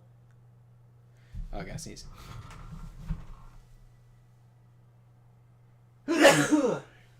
And get better and better at telling stories. It's probably part of what grew my interest in, storytelling. Anyway, so I was thinking I should tell this story a couple times because I've only just, like, I asked my family a bunch of different details, and I've only just kind of put the whole story together from a few different people's accounts. So, my grandfather Vincenzo, he was renamed at Ellis Island to Jimmy because Vinny was too complicated, apparently, which is pretty pathetic. If you can't put together fucking Vinny, it's that's something. So he met my family is like German and Italian, kind of pretty even mix. There's some other stuff mixed into, but mainly it's German and Italian, or like, I mean, maybe an easier way to look at it is Germanic and Roman, like 100% Germanic and Roman, basically. But that is kind of a broad thing. So she worked in the office in the I want to say the draft office, but that could be a completely different thing, what a draft office is. But it's like the office they kept all the blueprints, and then he worked in like the machine shop. So all my ancestors are smarter than me. He started as like whatever, machine shop guy or something, and then he worked his way up to being an engineer. Just naturally really good at engineering, like mechanical engineering. So he worked in the machine shop, and then just, I don't know, he was a draftsman at some point. At the time he met her, he was a draftsman. But he started as just like a whatever. And then he'd eventually become like an engineer without ever going to college, I don't think. But so he would always go to the office and ask her for blueprints, just all the time. Just like, oh, I want to make some tweaks. Oh, could you look up this really, really old patent? Oh, could you, and he just hang around while she's looking for it and talk to her and whatever. So then, and she was German. Yeah. And so eventually he got in trouble with his family because he was telling his family, yeah, I met a girl. She's a really nice Italian girl. And then eventually someone tattled on him and was like, hey, I saw him with his girlfriend and she had blonde hair. And it's not very Italian. Well, Northern Italian, yeah, but whatever. And like, I guess Barry was like a Norman city at some point, so. Anyway. Then her family didn't really like him either because he was Italian, and not trying to like shit on that or whatever. People trying to like preserve their culture, etc., etc. And also, you should just like, if you're a good brother or good friend or whatever, you should just kind of always be suspicious of people that your family's interested in, or your friends or whatever are interested in, because they're not going to be objective, so you kind of have to be. And like, I was saying this earlier, but it's like, if you say something bad about somebody's significant other or potential significant other, you're only risking your own social capital. Like, you only have a risk of, like, there's no benefit to you, even if you're correct. And so people give us a really cowardly advice where they're like, don't ever say anything bad. But really, if you care about someone, you should be willing to risk your friendship for their benefit. Because really, yeah. Which is a kind of... And also, your friendship shouldn't be so fragile that, like, talking shit about somebody's girlfriend will really cause that much of a problem. You should aspire to have more stalwart relationships in that. It feels very, like, slimy to only work in your own, like, best interest like that. Like, I feel like taking that risk is kind of admirable. Anyway, eventually, my great-grandmother's brother got tuberculosis, and his doctor recommended that he move out of the city into the countryside, which was at the time New Jersey. However, now New Jersey is not really the countryside. So the story is sort of funny. For people who live in New Jersey, I guess.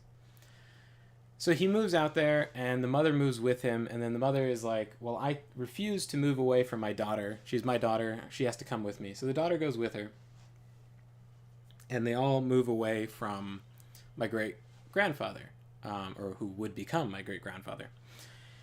And he wanted to visit her, but he didn't have a car, and there was no buses running to, bumblefuck New Jersey. So he knew this guy who, I'm under attack by a dwarf tribe. All right, looks like we're actually gonna get to watch a fight. Give you all time to start up your VCRs in case you want to record this beautiful occasion. Only one of them, or two of them, have died so far. All right, 3, 2, 1. And there we go. Did I lose any skeleton kings? No, I did not. None of them are even injured.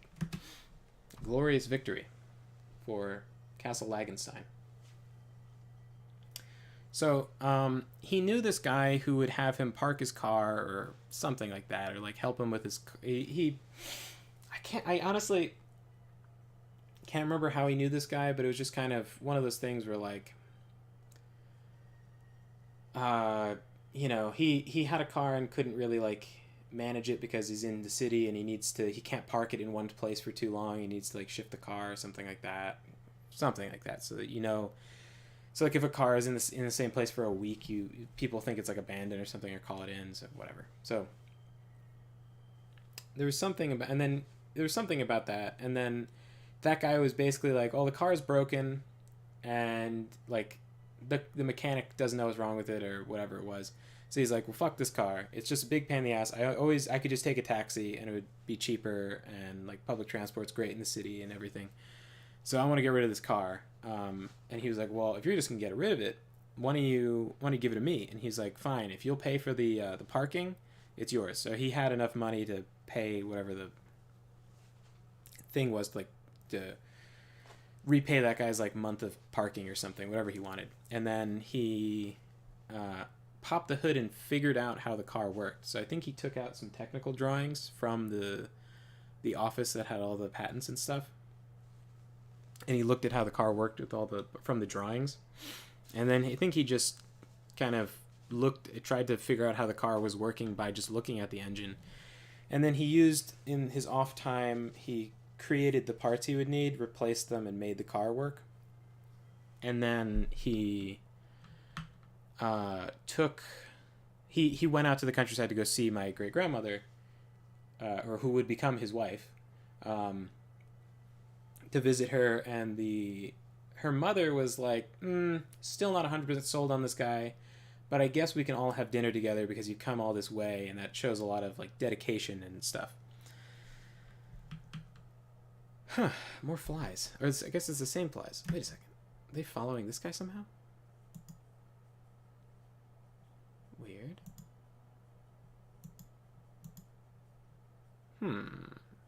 Abilities. What? Poison breath? What the fuck? What's with this guy? How does he have that? What is this? He has a poison breath ability and he's surrounded by flies? How did that happen? Other ones don't have this ability. Wait, let me rename you. I'm gonna call you Jack. How the fuck did this happen? Poison breath. He has poison breath and he has like flies following him around. 666 skeleton kings and only one weird variant like this? That's so fucking crazy. Wait, what if it's from the corpses that got used? Because there's all sorts of unique... every corpse has like a unique name for it. Like if I showed this. Teutonic Knight Corpse, Sir Husbando the Dwarf Slayer, or whatever, right? And then obviously just like chicken corpse and different chicken parts. But I saw like Black Dragon Skull was in there when I made one of them. Like if I do one of these guys, hit this. Green Dragon Skull. Oh my god, grants ability Poison Breath. What the fuck? Oh, that's so cool. I didn't know that that was a thing. That's pretty fucking cool. Okay. Increases damage against... increases damage against... Oh god, Jesus, that's not a sentence. Increases damage against made of ectoplasm by 10. Increases damage against humans by 7. Increases digging by 20. Oh, man, that's new. That's gotta be new. That's so cool. Ah, that's so cool. Alright. That's pretty sick. I didn't know that was a thing. Anyway. So then he goes and he... next time he's going to go out to visit, he invites along her brothers. Big, scary German brothers who do not like him. But they want to see their sister and they want to see their mother. And so they agree. And they don't say anything for the whole ride. There and back, you know. And they go a couple times and then eventually they start talking in the car. And then they eventually start getting along and they see that this guy is like a good guy. He's smart. He's smart and cares about her. And he's very devoted and everything. And so they soften up to him and they're... her family kind of get... Oh, I already resisted the attack. Oh, I didn't get to watch it.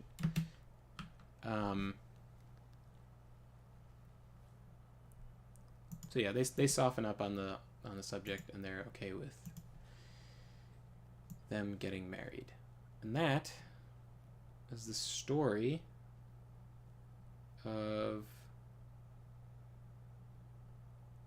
my great-grandfather Vinny, or Vincenzo, or Jimmy, and my great-grandmother, which I cannot remember her name. Damn it.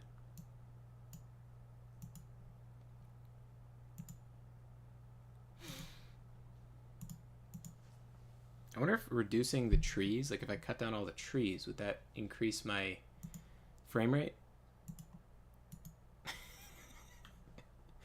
Just have them cut down all the trees. Just make it all interior. I don't know how to get rid of the ice other than using fire on it. You can turn it into water by burning it with like ice, and then you could fill the water with stone. But otherwise, I do not know. What the fuck was that? Oh, a polar bear is killed by a zombie. Good to know. What a place for a polar bear to live, by the way. What a place.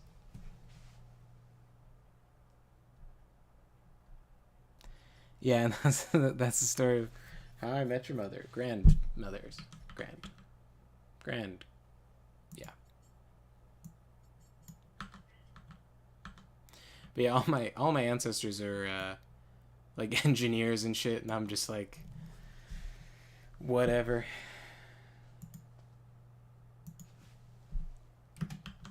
A writer. A significantly lower paid profession. It's like a little bit, it's maybe more prestigious to some people, but it's, significantly less profitable.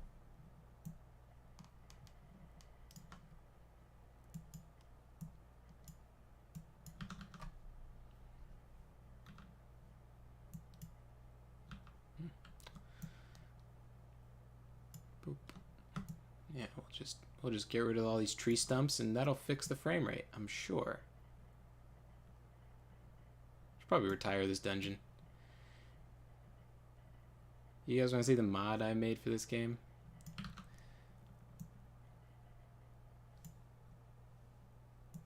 Oh, I should probably...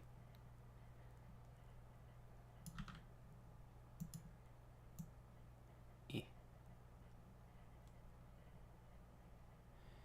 probably get back to editing. I'm so close to being done. My God, I like wrote down on like a small piece of paper all the things I got to do. Yeah. From now on, I'll assume the name Jimmy is short for Jim Chenzo. Yeah, can you believe that? He shows up to Ellis Island. Hi, I'm Vinny. And they're like, no. You're Jimmy. I get it for some names. Like, my great-grandmother on my mother's side, one of them, was named Eophemia. Which is, like, fucking crazy. Like, that's like such a crazy name. I've tried to look up that name, and, like, it doesn't seem to exist. I found, like, another name that's Euphemia, which is, like, Greek. But I cannot find anywhere any evidence of Eophemia. Like, EO, like that. There's Euphemia is the closest I've seen. But my mother and my grandfather are both saying Eophemia.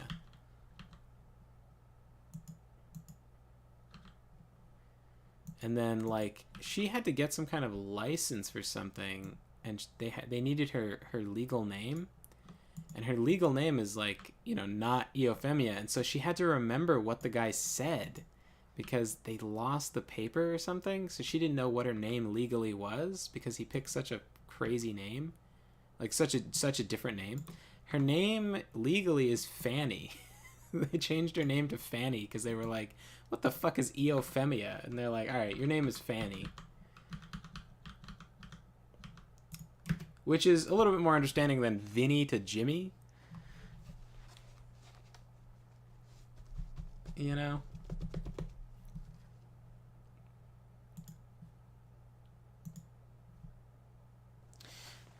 But yeah, on like, I only have like 1, 2, 3, 4, 5, 6, 7, 8, 9. I have like 9 more chapters to edit. I'll probably do like another pass, but like a lighter pass, Like it's like for the most part, this book is like for the most part done, and it's pretty solid. Like, maybe if I was writing a fantasy series, maybe I wouldn't find it up to my like standards with all the world building and stuff, but I'm honestly like really enjoying writing a standalone story. Because there's concepts that I think would eventually get sticky if the story went on for long enough. Like if it was expansive enough. But are interesting concepts that I want to explore. Can I get rid of that? I guess I can't.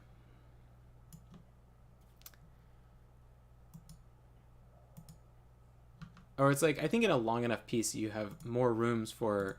In a long enough series, you have more rooms for mistakes with certain things where you don't with others. Like, for example, I've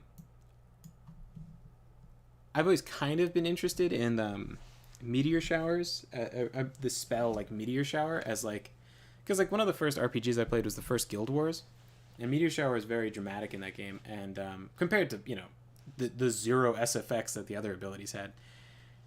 And so I thought that was a kind of a cool spell, and it's never been something that I really felt like maybe made that much sense, because I always kind of felt like Avatar: The Last Airbender kind of had the right idea, with how kind of magic would work, sort of. Well, not entirely. I always kind of felt like maybe it should be sort of more in the environment if you're using elemental stuff, but whereas like firebending, they just kind of blast fire out of nothing.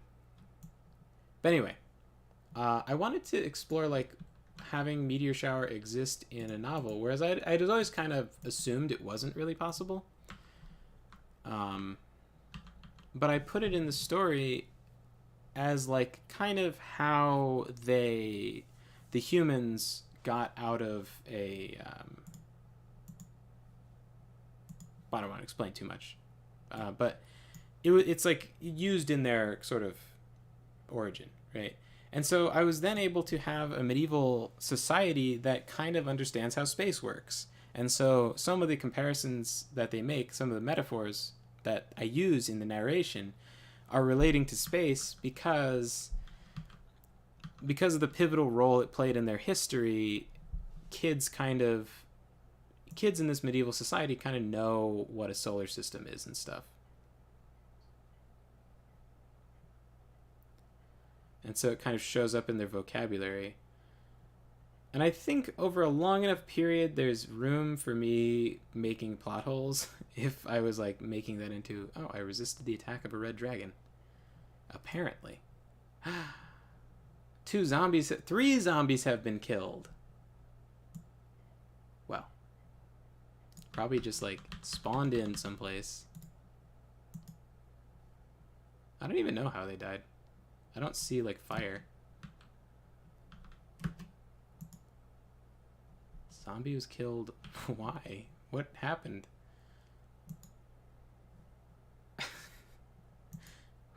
What happened? There's just a dead zombie. Oh, were they standing in... God damn it. It's so dumb. This is outdoors, so they're just burning to death in the sunlight somehow. Ah, my God. How do I get rid of this ice? I don't have any fire. Like, nobody has a fire spell. A red dragon head. What if I make a skeleton king that has a red dragon head as... Yeah. Somebody pick that up. Fetch items. Do that. And also, prioritize that task. No, don't... Prioritize... What are you doing? What is prioritized over there? Stop it. Prioritizing the guard zone? Okay, can I, like, remove construction? Just... Perfect. Okay, let me replace that guard zone. Yeah.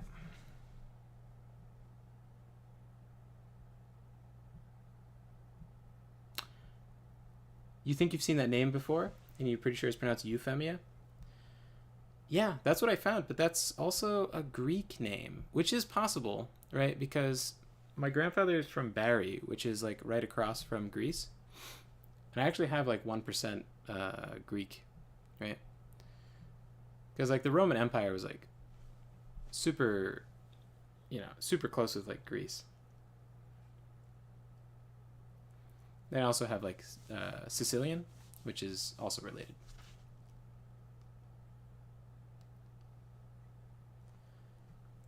I think Sicily had a lot of Greek influence before it had Roman. But yeah, at the time, I know Fanny now is like some old-timey like vagina joke, but at the time I don't think it was.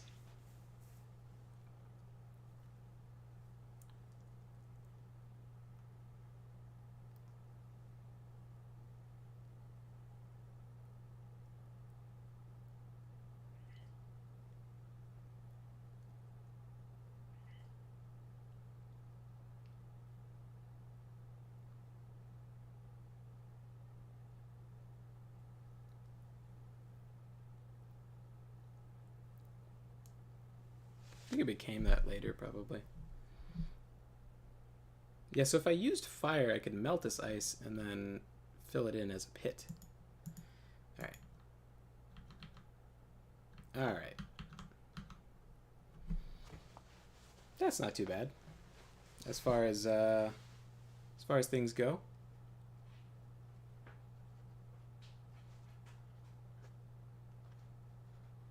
All right. I think what I'm gonna do is retire this dungeon now, before the lag drives me insane. But yeah, anyway, I was thinking maybe that's what I should do for my YouTube, is like tell stories. Cause I got my friend that I convinced to tell a really funny story. I'm so looking forward to just hearing the story again. Not even like the making the video. I just want to I want to make that into a really good video so I can listen to it all the time. He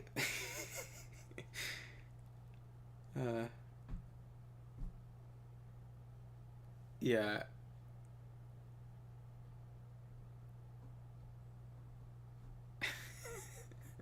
He was okay, so we went to like a liberal arts college, and it's like really, I guess everyone knows what a liberal arts college is like right now. Like, by now I guess everyone knows. But it it was like, like everybody's like really like left, and they don't like white people and everything like that, right? So he's conservative and white, right? So killer combination, I guess. So the class was like a government class, and then they did a simulation. All right, so once it autosaves, the next autosave, I'm gonna call it and retire this dungeon, and then whatever poor soul decides to download it will be tormented by my 666 skeleton kings.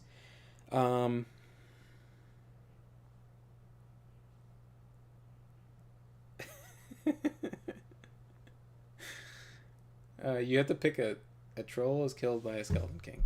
Okay. You have to pick like a screenshot for this thing. For uploading it, I don't know what I'm gonna pick. Everything looks so ugly. Anyway, he had some government class, and there was a simulation, right? So it's like basically a 4X game, like a strategy game, that he's got to like manage a country, and and he plays those games for fun, right? And like no one in the class really knows what they're doing. It's just like, oh man, and they all hated him, and he just like, so funny, just like. I want to talk more about it, but I feel like I should like I should save it for the video, but it's so funny. Man, he starts it all off like, let me just give you a primer. So he starts it off by basically becoming a dictator. Like he sits down his team, and he's like, and it's like he lucked out with all these like sports bros that don't give a shit, and he's like, listen, I do this for fun. Let me get closer to the mic. Listen, I do this for fun. So why don't you just give me your passwords, and I'll just take care of everything, and don't worry, we'll all get an A. And he just like convinces everybody to give up their their passwords, and then he just like becomes a dictator. Like he's coordinating stuff so much faster than everybody else because he logs into everybody's account at a different like window, and then he can just instantly approve all of his decisions, and he doesn't need to like collaborate with anybody. And he's just like, because he and again, he plays these games for fun, so he's like, he just like fucked everybody up in the simulation. It was so funny. I remember, and these are the details that I feel like I'll contribute, being the person interviewing him, is like, I remember going out to eat with him, like at different places around the school, and having people point and whisper things, and like be like, yeah, he's the one who did that thing. Oh god, it's so funny, so fucking funny. He like, oh god, he would like it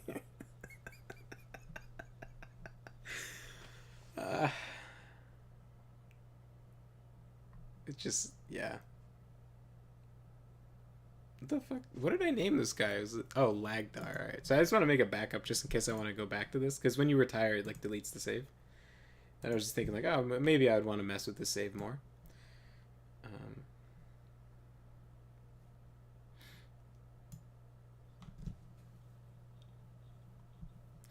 Okay.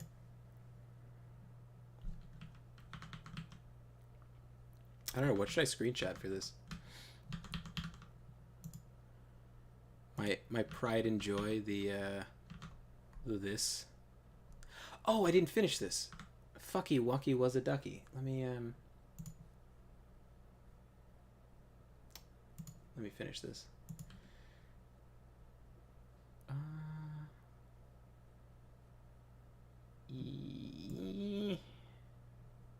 I'm tempted to make it smaller than I was originally thinking, because there's not actually enough to man all of these spots. Yeah, let's do that. God, it's so nerve-wracking because once I delete these, I can't recreate them without replacing the ground underneath. But yeah, I should definitely like make this a little bit tighter in. The water being there is still fine, but you know.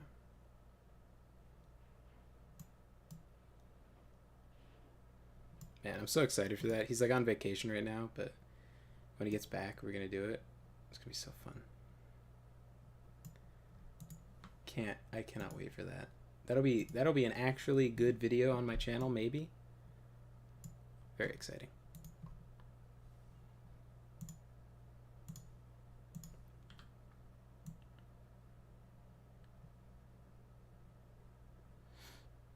Oh fuck, that was one row too many.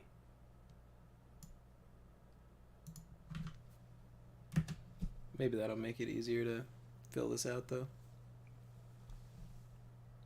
This is also wider than it is tall, so maybe I should even that out. Do another row.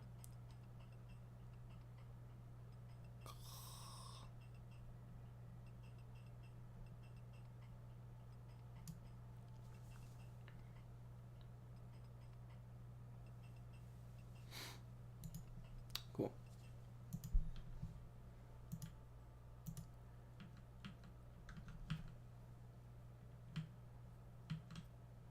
Maybe I should just have all the Skeleton Kings guarding this stretch of outdoors. Put a blank zone in the screenshot so whoever downloads it won't know it's coming. Okay. I think like right here is like the ugliest spot. It's just like everything's outdoors except for this, and then they're just one guy floating past. I'll just hope for something like that to happen. Yeah. Yeah, I can't wait to tell that story. It's such a funny story, and like whenever I try to tell it to people, they don't get it. Like it doesn't work, and so I need to make it into a video and then like show people the video, because then I'll have all the details all like ironed out. Oh man.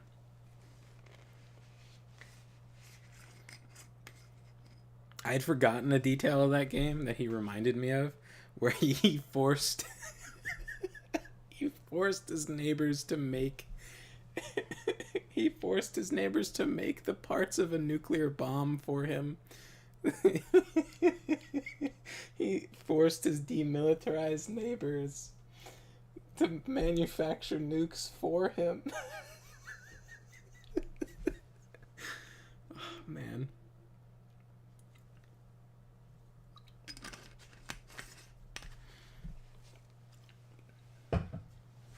They're like trying to push for these like green treaties to improve the environment and stuff. Meanwhile, he's like scheming like fucking Skeletor in his lair. Like, they're just so not ready for someone who actually knows what they're doing. So funny. While it was going on, it was very exciting because I didn't know what he was gonna do.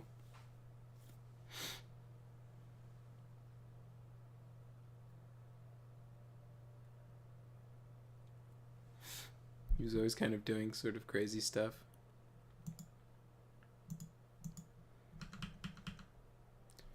Alright, so I guess I'll wait till the... If I put it on normal, is that actually faster? No, it's not. Very fast is faster.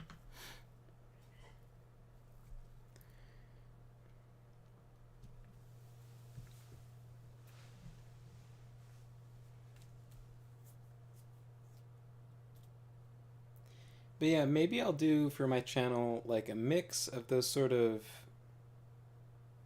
random discussion videos, just like sort of debating a random thing, like the Am I the Assholes or whatever.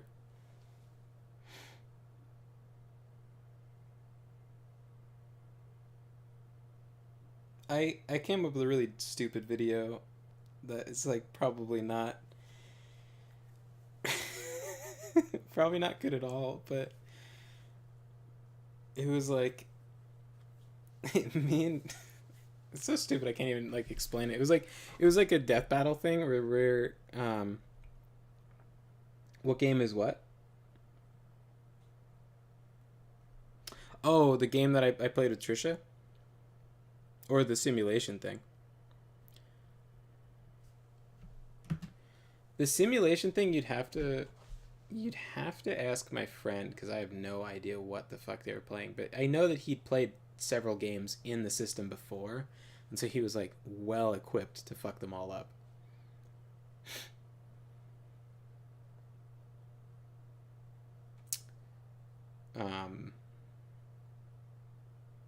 But the game I played with like Trisha was like literally just like a stupid death battle debate thing, except we like picked a roster to choose from for our like quote unquote team, and then we would like counter pick each other, choosing which characters from whatever IPs to go into the ring, and we'd have to debate who would win, kind of like you would do in like a death battle thing. But they'd be these like, terrible matchups, like because I picked the most random characters I could think of, which turned out to be really stupid because then I couldn't remember anything they could do. This is just like these random like characters from like I picked Ace Lightning and like Moloch from Mortal Kombat Deadly Alliance. It's just like, you know. And then like and I picked I picked Littlefoot from Land Before Time.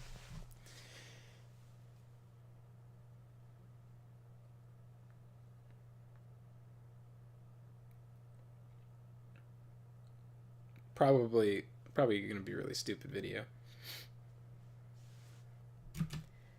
Because like I think the recording was like 37 minutes, and then it's like I definitely have to cut that down to like 10 minutes because I don't know how long someone could possibly suffer through this. Not that it would be like unpleasant necessarily, but I kind of feel like there's probably only like 10 minutes of like funny stuff, but then it has to like be cohesive, I guess. So, but yeah, I find stuff like that pretty funny, but I don't know if other people will or not. So I don't think I want that to be my next video that I post. Even though I have that and I could just edit it, I think that's probably like kind of shitty. I want to do the thing with my friend, that story, and then maybe I'll do yeah, okay, so retire. Okay, so I had to pick a section. This looks perfect. One wounded skeleton warrior on a lake covered in litter. Perfect.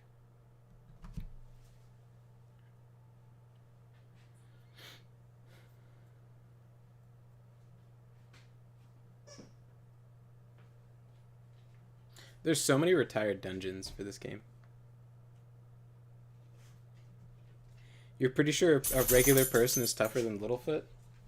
I don't know. I remember I was like, wouldn't he just bite them or something? I can't remember who she had, but I was like, wouldn't he just bite them? And she's like, no, because he's not a sharp tooth. What was your retracted message? Every time I see a retracted message, I'm like, I'm like, what do they say? Like, I feel like I already read it and I just don't remember what it was.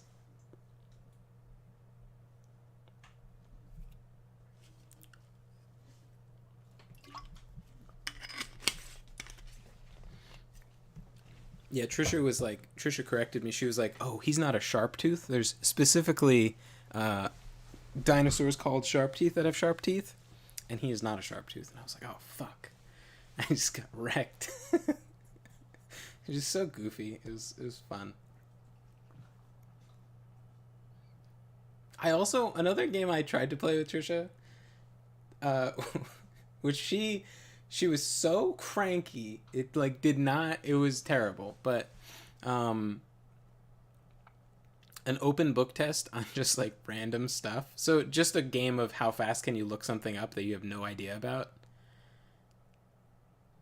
Oh, I gotcha.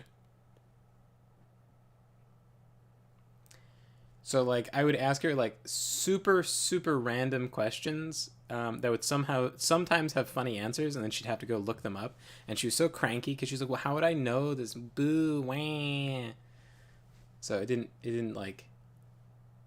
She came around to it eventually, but it was like, meh, should just try again, like just from the top, like do another one. But I think that would be kind of fun. I think I would want to play that with my brother too. But we would have to. Yeah, you know what? Next time my brother is over, I should do that. I should have a screen capture on the window that they're doing, like to see how fast they look stuff up, or like where they're going on to look different things up. I think that would be fun, and I kind of feel like just random fun videos like that might be just a nice thing to just toss out into the universe for people to just, I don't know, consume. Because I use it, I consume a lot of those. All right, let's see. Would I like to open its page in the browser now? Oh, I'm at the main menu. Is it opening it up in the shift tab? Oh my god, look at the frame rate of my mouse. Rocket speed. Did it open it up here? No. Open it up here? Oh, it did. Lagdar Fartoral. Okay, can I write a description? Oh, this is just like one change node. What was my change node? There's nothing there. Oh, it's just when it was made. Okay. Here, let me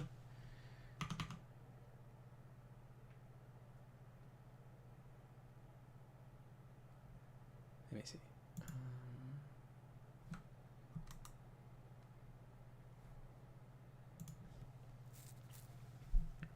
It's kind of late.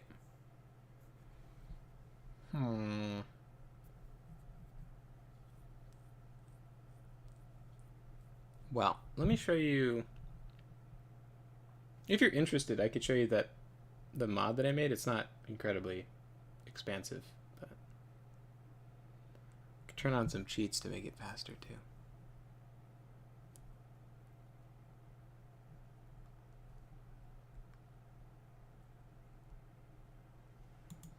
Yeah, why not? Let's see.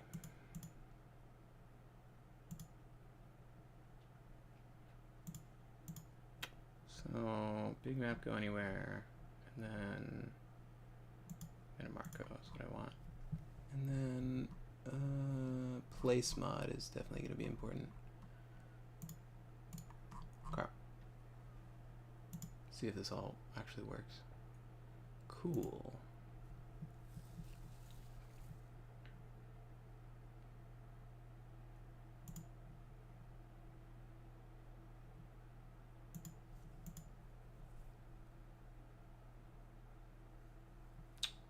Yeah, whatever settings are probably fine. Yeah. Description, you'll never see it coming. Yeah, I should write the description.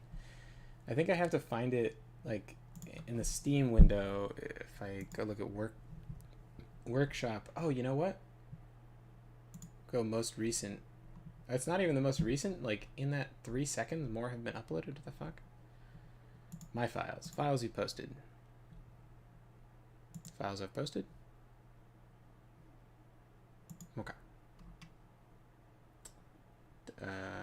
Private developer messages. Edit title and description.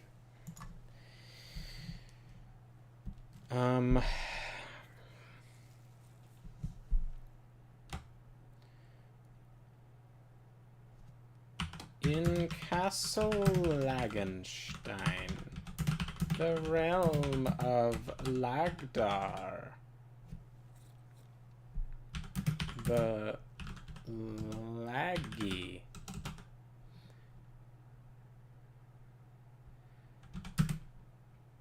you shall experience 666 surprises you will never see coming. In parentheses, moo, ha ha ha ha ha, moo ha ha ha. Yeah, there we go.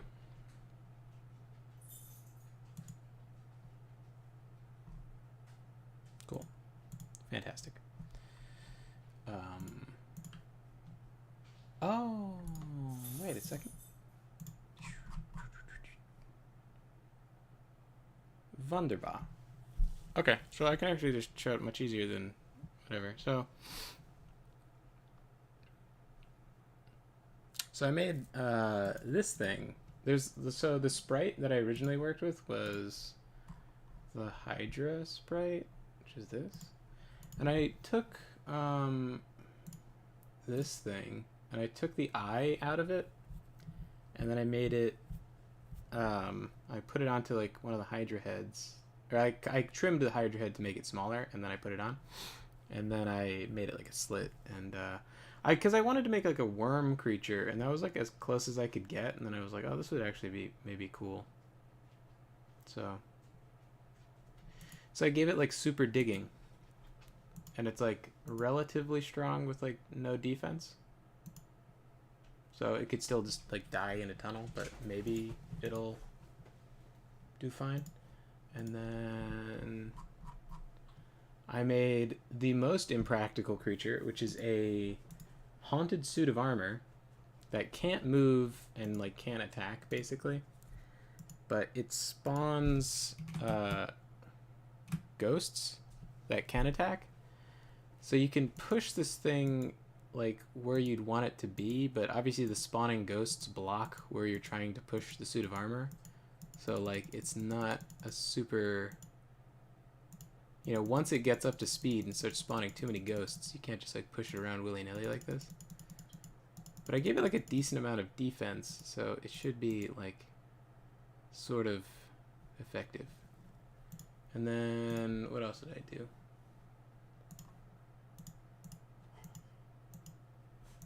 Oh, we'll see how he's doing. Ghosty boy. He's killed a dog. But also, so that's the other problem. The ghosts themselves will push the suit of armor all around. So if you have lava or water, they'll just eventually push them into the water and just drown themselves. It's impossible. Like, it's like, you can do the thing where you ban a square, but then other creatures can still, I don't know, other creatures will still sometimes push it when certain stuff happens. So you eventually end up with them in the lava. So an area like this, they would eventually die because they'd fall in the deep water. So you kind of have to build them in a specific spot, but that means like destroying and rebuilding morgue tables and stuff. So it's like not a super great creature, but I had some fun with it.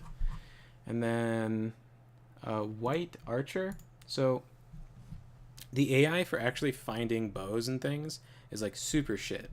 Like they just won't pick up new bows, because I'll create new archers and I'll have like a guard zone placed, and they'll prioritize going to the guard zone over picking up a new bow, and they'll almost like picking up a new bow is like the last thing on their list. So sometimes they just won't do it.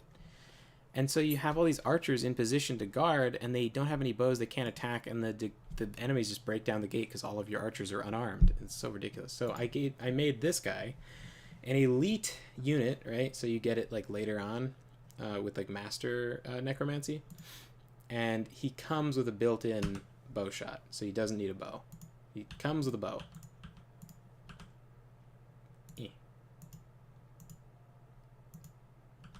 Patwang.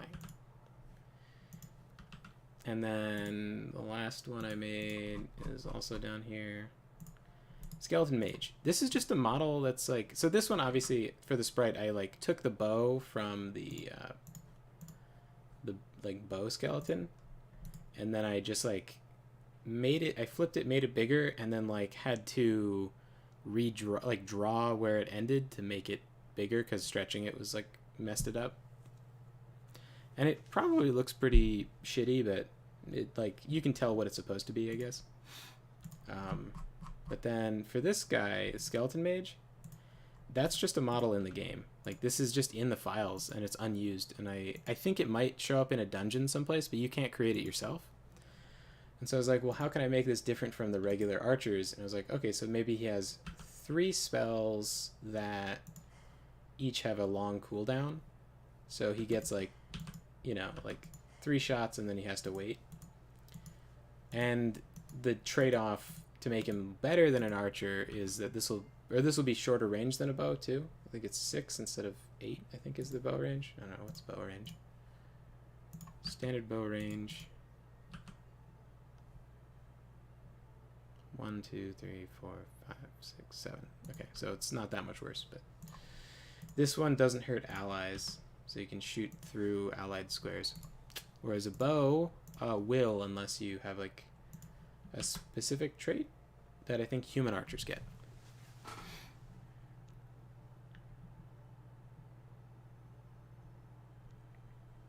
I don't know why that reminded me of a D&D story in which all the dwarves were called by the same name. Huh. Not very Ghost of them to be able to block stuff. Yeah, right? Super annoying that they can't phase through creatures. Even like there's all like these mechanics for ghosts, but nothing is yeah. Glad you finished a thing in the background. That is more drawings than I have finished in the background. Oh my god, Trisha was gonna do, she came up with some, I can't remember what it's called, but there's some kind of drawing game she was gonna do with like artists or something, and then she was gonna have me be one with my shitty ass stick figures. That could be really funny. At least I'll be amused. Alright. I think I should call it, because I have peace and quiet at night, and that is a good time to get work done. It's also a good time to stream, so, you know. But, yeah. Originally, my idea for the armor was to have all the ghosts it spawned be useless. But then it was kind of, because I was like thinking maybe you plant the armor and then it kind of distracts people instead of placing a wall. They fight the ghosts. But then I realized how difficult it was to make a unit like that actually function. So I was like, oh, it's probably better if I just have them actually do damage so it's actually worth it, instead of just like, you know, building a wall. But yeah, you can see how the ghosts are just like kind of traveling with this guy, just pushing him everywhere. Even though he's immobile, they're just swapping location all the time. Swap and swap. It's always swapping where they're standing with him. Or, oh no, they pushed him there. I don't know. Yeah. Anyway. Yeah. Thank you guys so much for hanging out. It was a pleasure. Thanks for listening to my stories. And, yeah. I will stream again sometime soon. I don't really know what to play anymore. Oh, I should do the ending soon. Fuck yeah. Ending soon effects? Pro streamer. I don't really know what to play that would be, like, entertaining.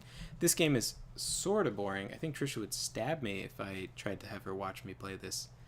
But, it is just kind of fun to, like, hang out and talk. So, I don't know. But I'm kind of cooling on this game a little bit. I think I would want to wait for more, like, content to come out, or wait for me to get more bored of it, or more, just not play it for a while, and then I'll probably find it more interesting. Because I did kind of play it, like, a lot recently. Kind of just had it on constantly. But, like, soon Immortal Empires is dropping for Total War Warhammer, but that's going to be next month. And then Conan Exiles is getting Sorcery is getting dropped, so that could be cool too. I was also thinking maybe, you know what? I might stream a super retarded game tomorrow. Maybe. Maybe. I was thinking maybe streaming Orion Prelude. I don't know if you're familiar with that. It's like a killing floor but for just dinosaurs. And it has so much lore to that game. Like, yeah, I play Total War. I play Total War Warhammer only, basically, because I like fantasy a lot. History is cool. Don't get me wrong, history is very cool. And like I love hearing about, like, you know, Crusaders and like the Roman Empire like kicking ass and shit, but I like fantasy more. And like, yeah.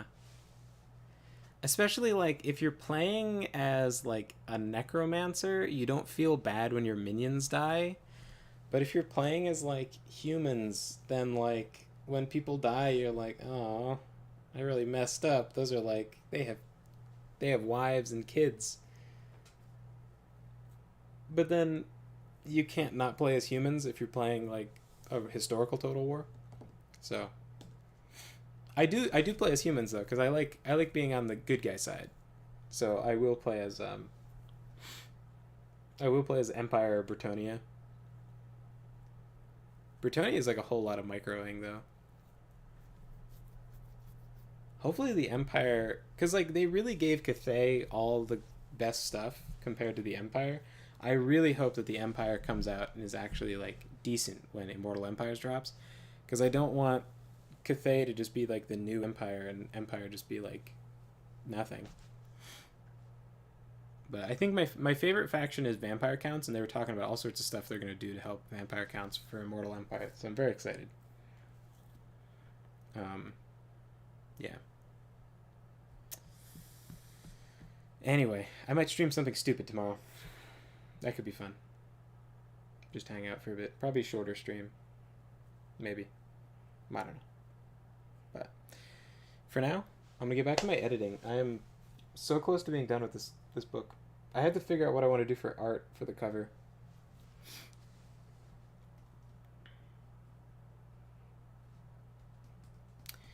Yeah, riding a dragon to war is cool. For sure. Do people even actually still play Orion? Maybe. You know, the Wood Elves got that big update. I don't know if you know about that.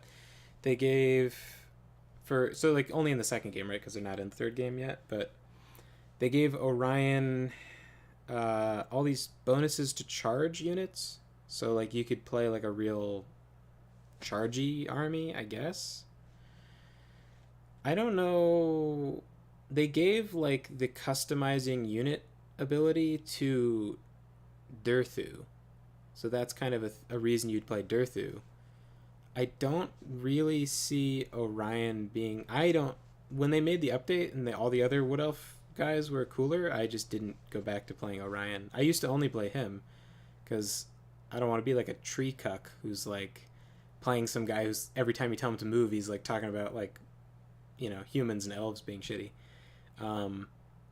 But the Twilight Sisters are like my favorite lord. They're like, even like thematically, I enjoy Vlad way more, right? But to actually play as, the Twilight Sisters are fucking awesome. Like being able to swap between the two ammunition types and just like blast. But you know what? Maybe I'll just play Total War Warhammer 2. Just play a new campaign. Just play some vampires or something. That could be fun. I had like some... Oh, you know what? That's what I should do. Because I was thinking maybe I should make a video or a post or something. Because I have a strategy with the vampire counts that's super busted. Where you just use vampires and you don't use any undead with Isabella. And you just poop on everybody. And I think I would like to show that off. If like you guys play Total War and actually know what you're looking at. Maybe I'll do that tomorrow. Unless I get COVID, right? Because my parents came back. They both have COVID. So they're like, oh, we're wearing our masks in the house, so hopefully you won't get it. It's like, I'm probably going to get horribly sick. But, whatever. Like, what else am I going to do? Like, just go someplace for 2 weeks? Like, yeah. No, maybe I'll stream that. I'll show you guys my super busted Isabella strategy. If I can remember what the fuck I did. I'm sure it'll come back to me as I'm playing, because I've done it a bunch of times. But yeah, it's just like basically just using Isabella and like my Van bitches. And then I have like Vlad fighting solo, which is so much stronger than having him use units until you get really strong units, because if the other units die in his army, they are not expendable. So he will take a morale loss and then die. Despite him being like completely fucking indestructible as a unit, he just dies when you lose too many skeletons. So it's like a trap. They give you tons of free skeletons, or like really easy to get to skeletons, and if they die, you're fucked.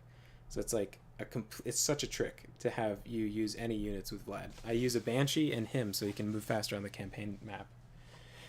But anyway, you know what? I'll do that tomorrow. Keep up this streak of streaming. Yeah. All right. Thank you guys so much for hanging out, listening to my my stories, and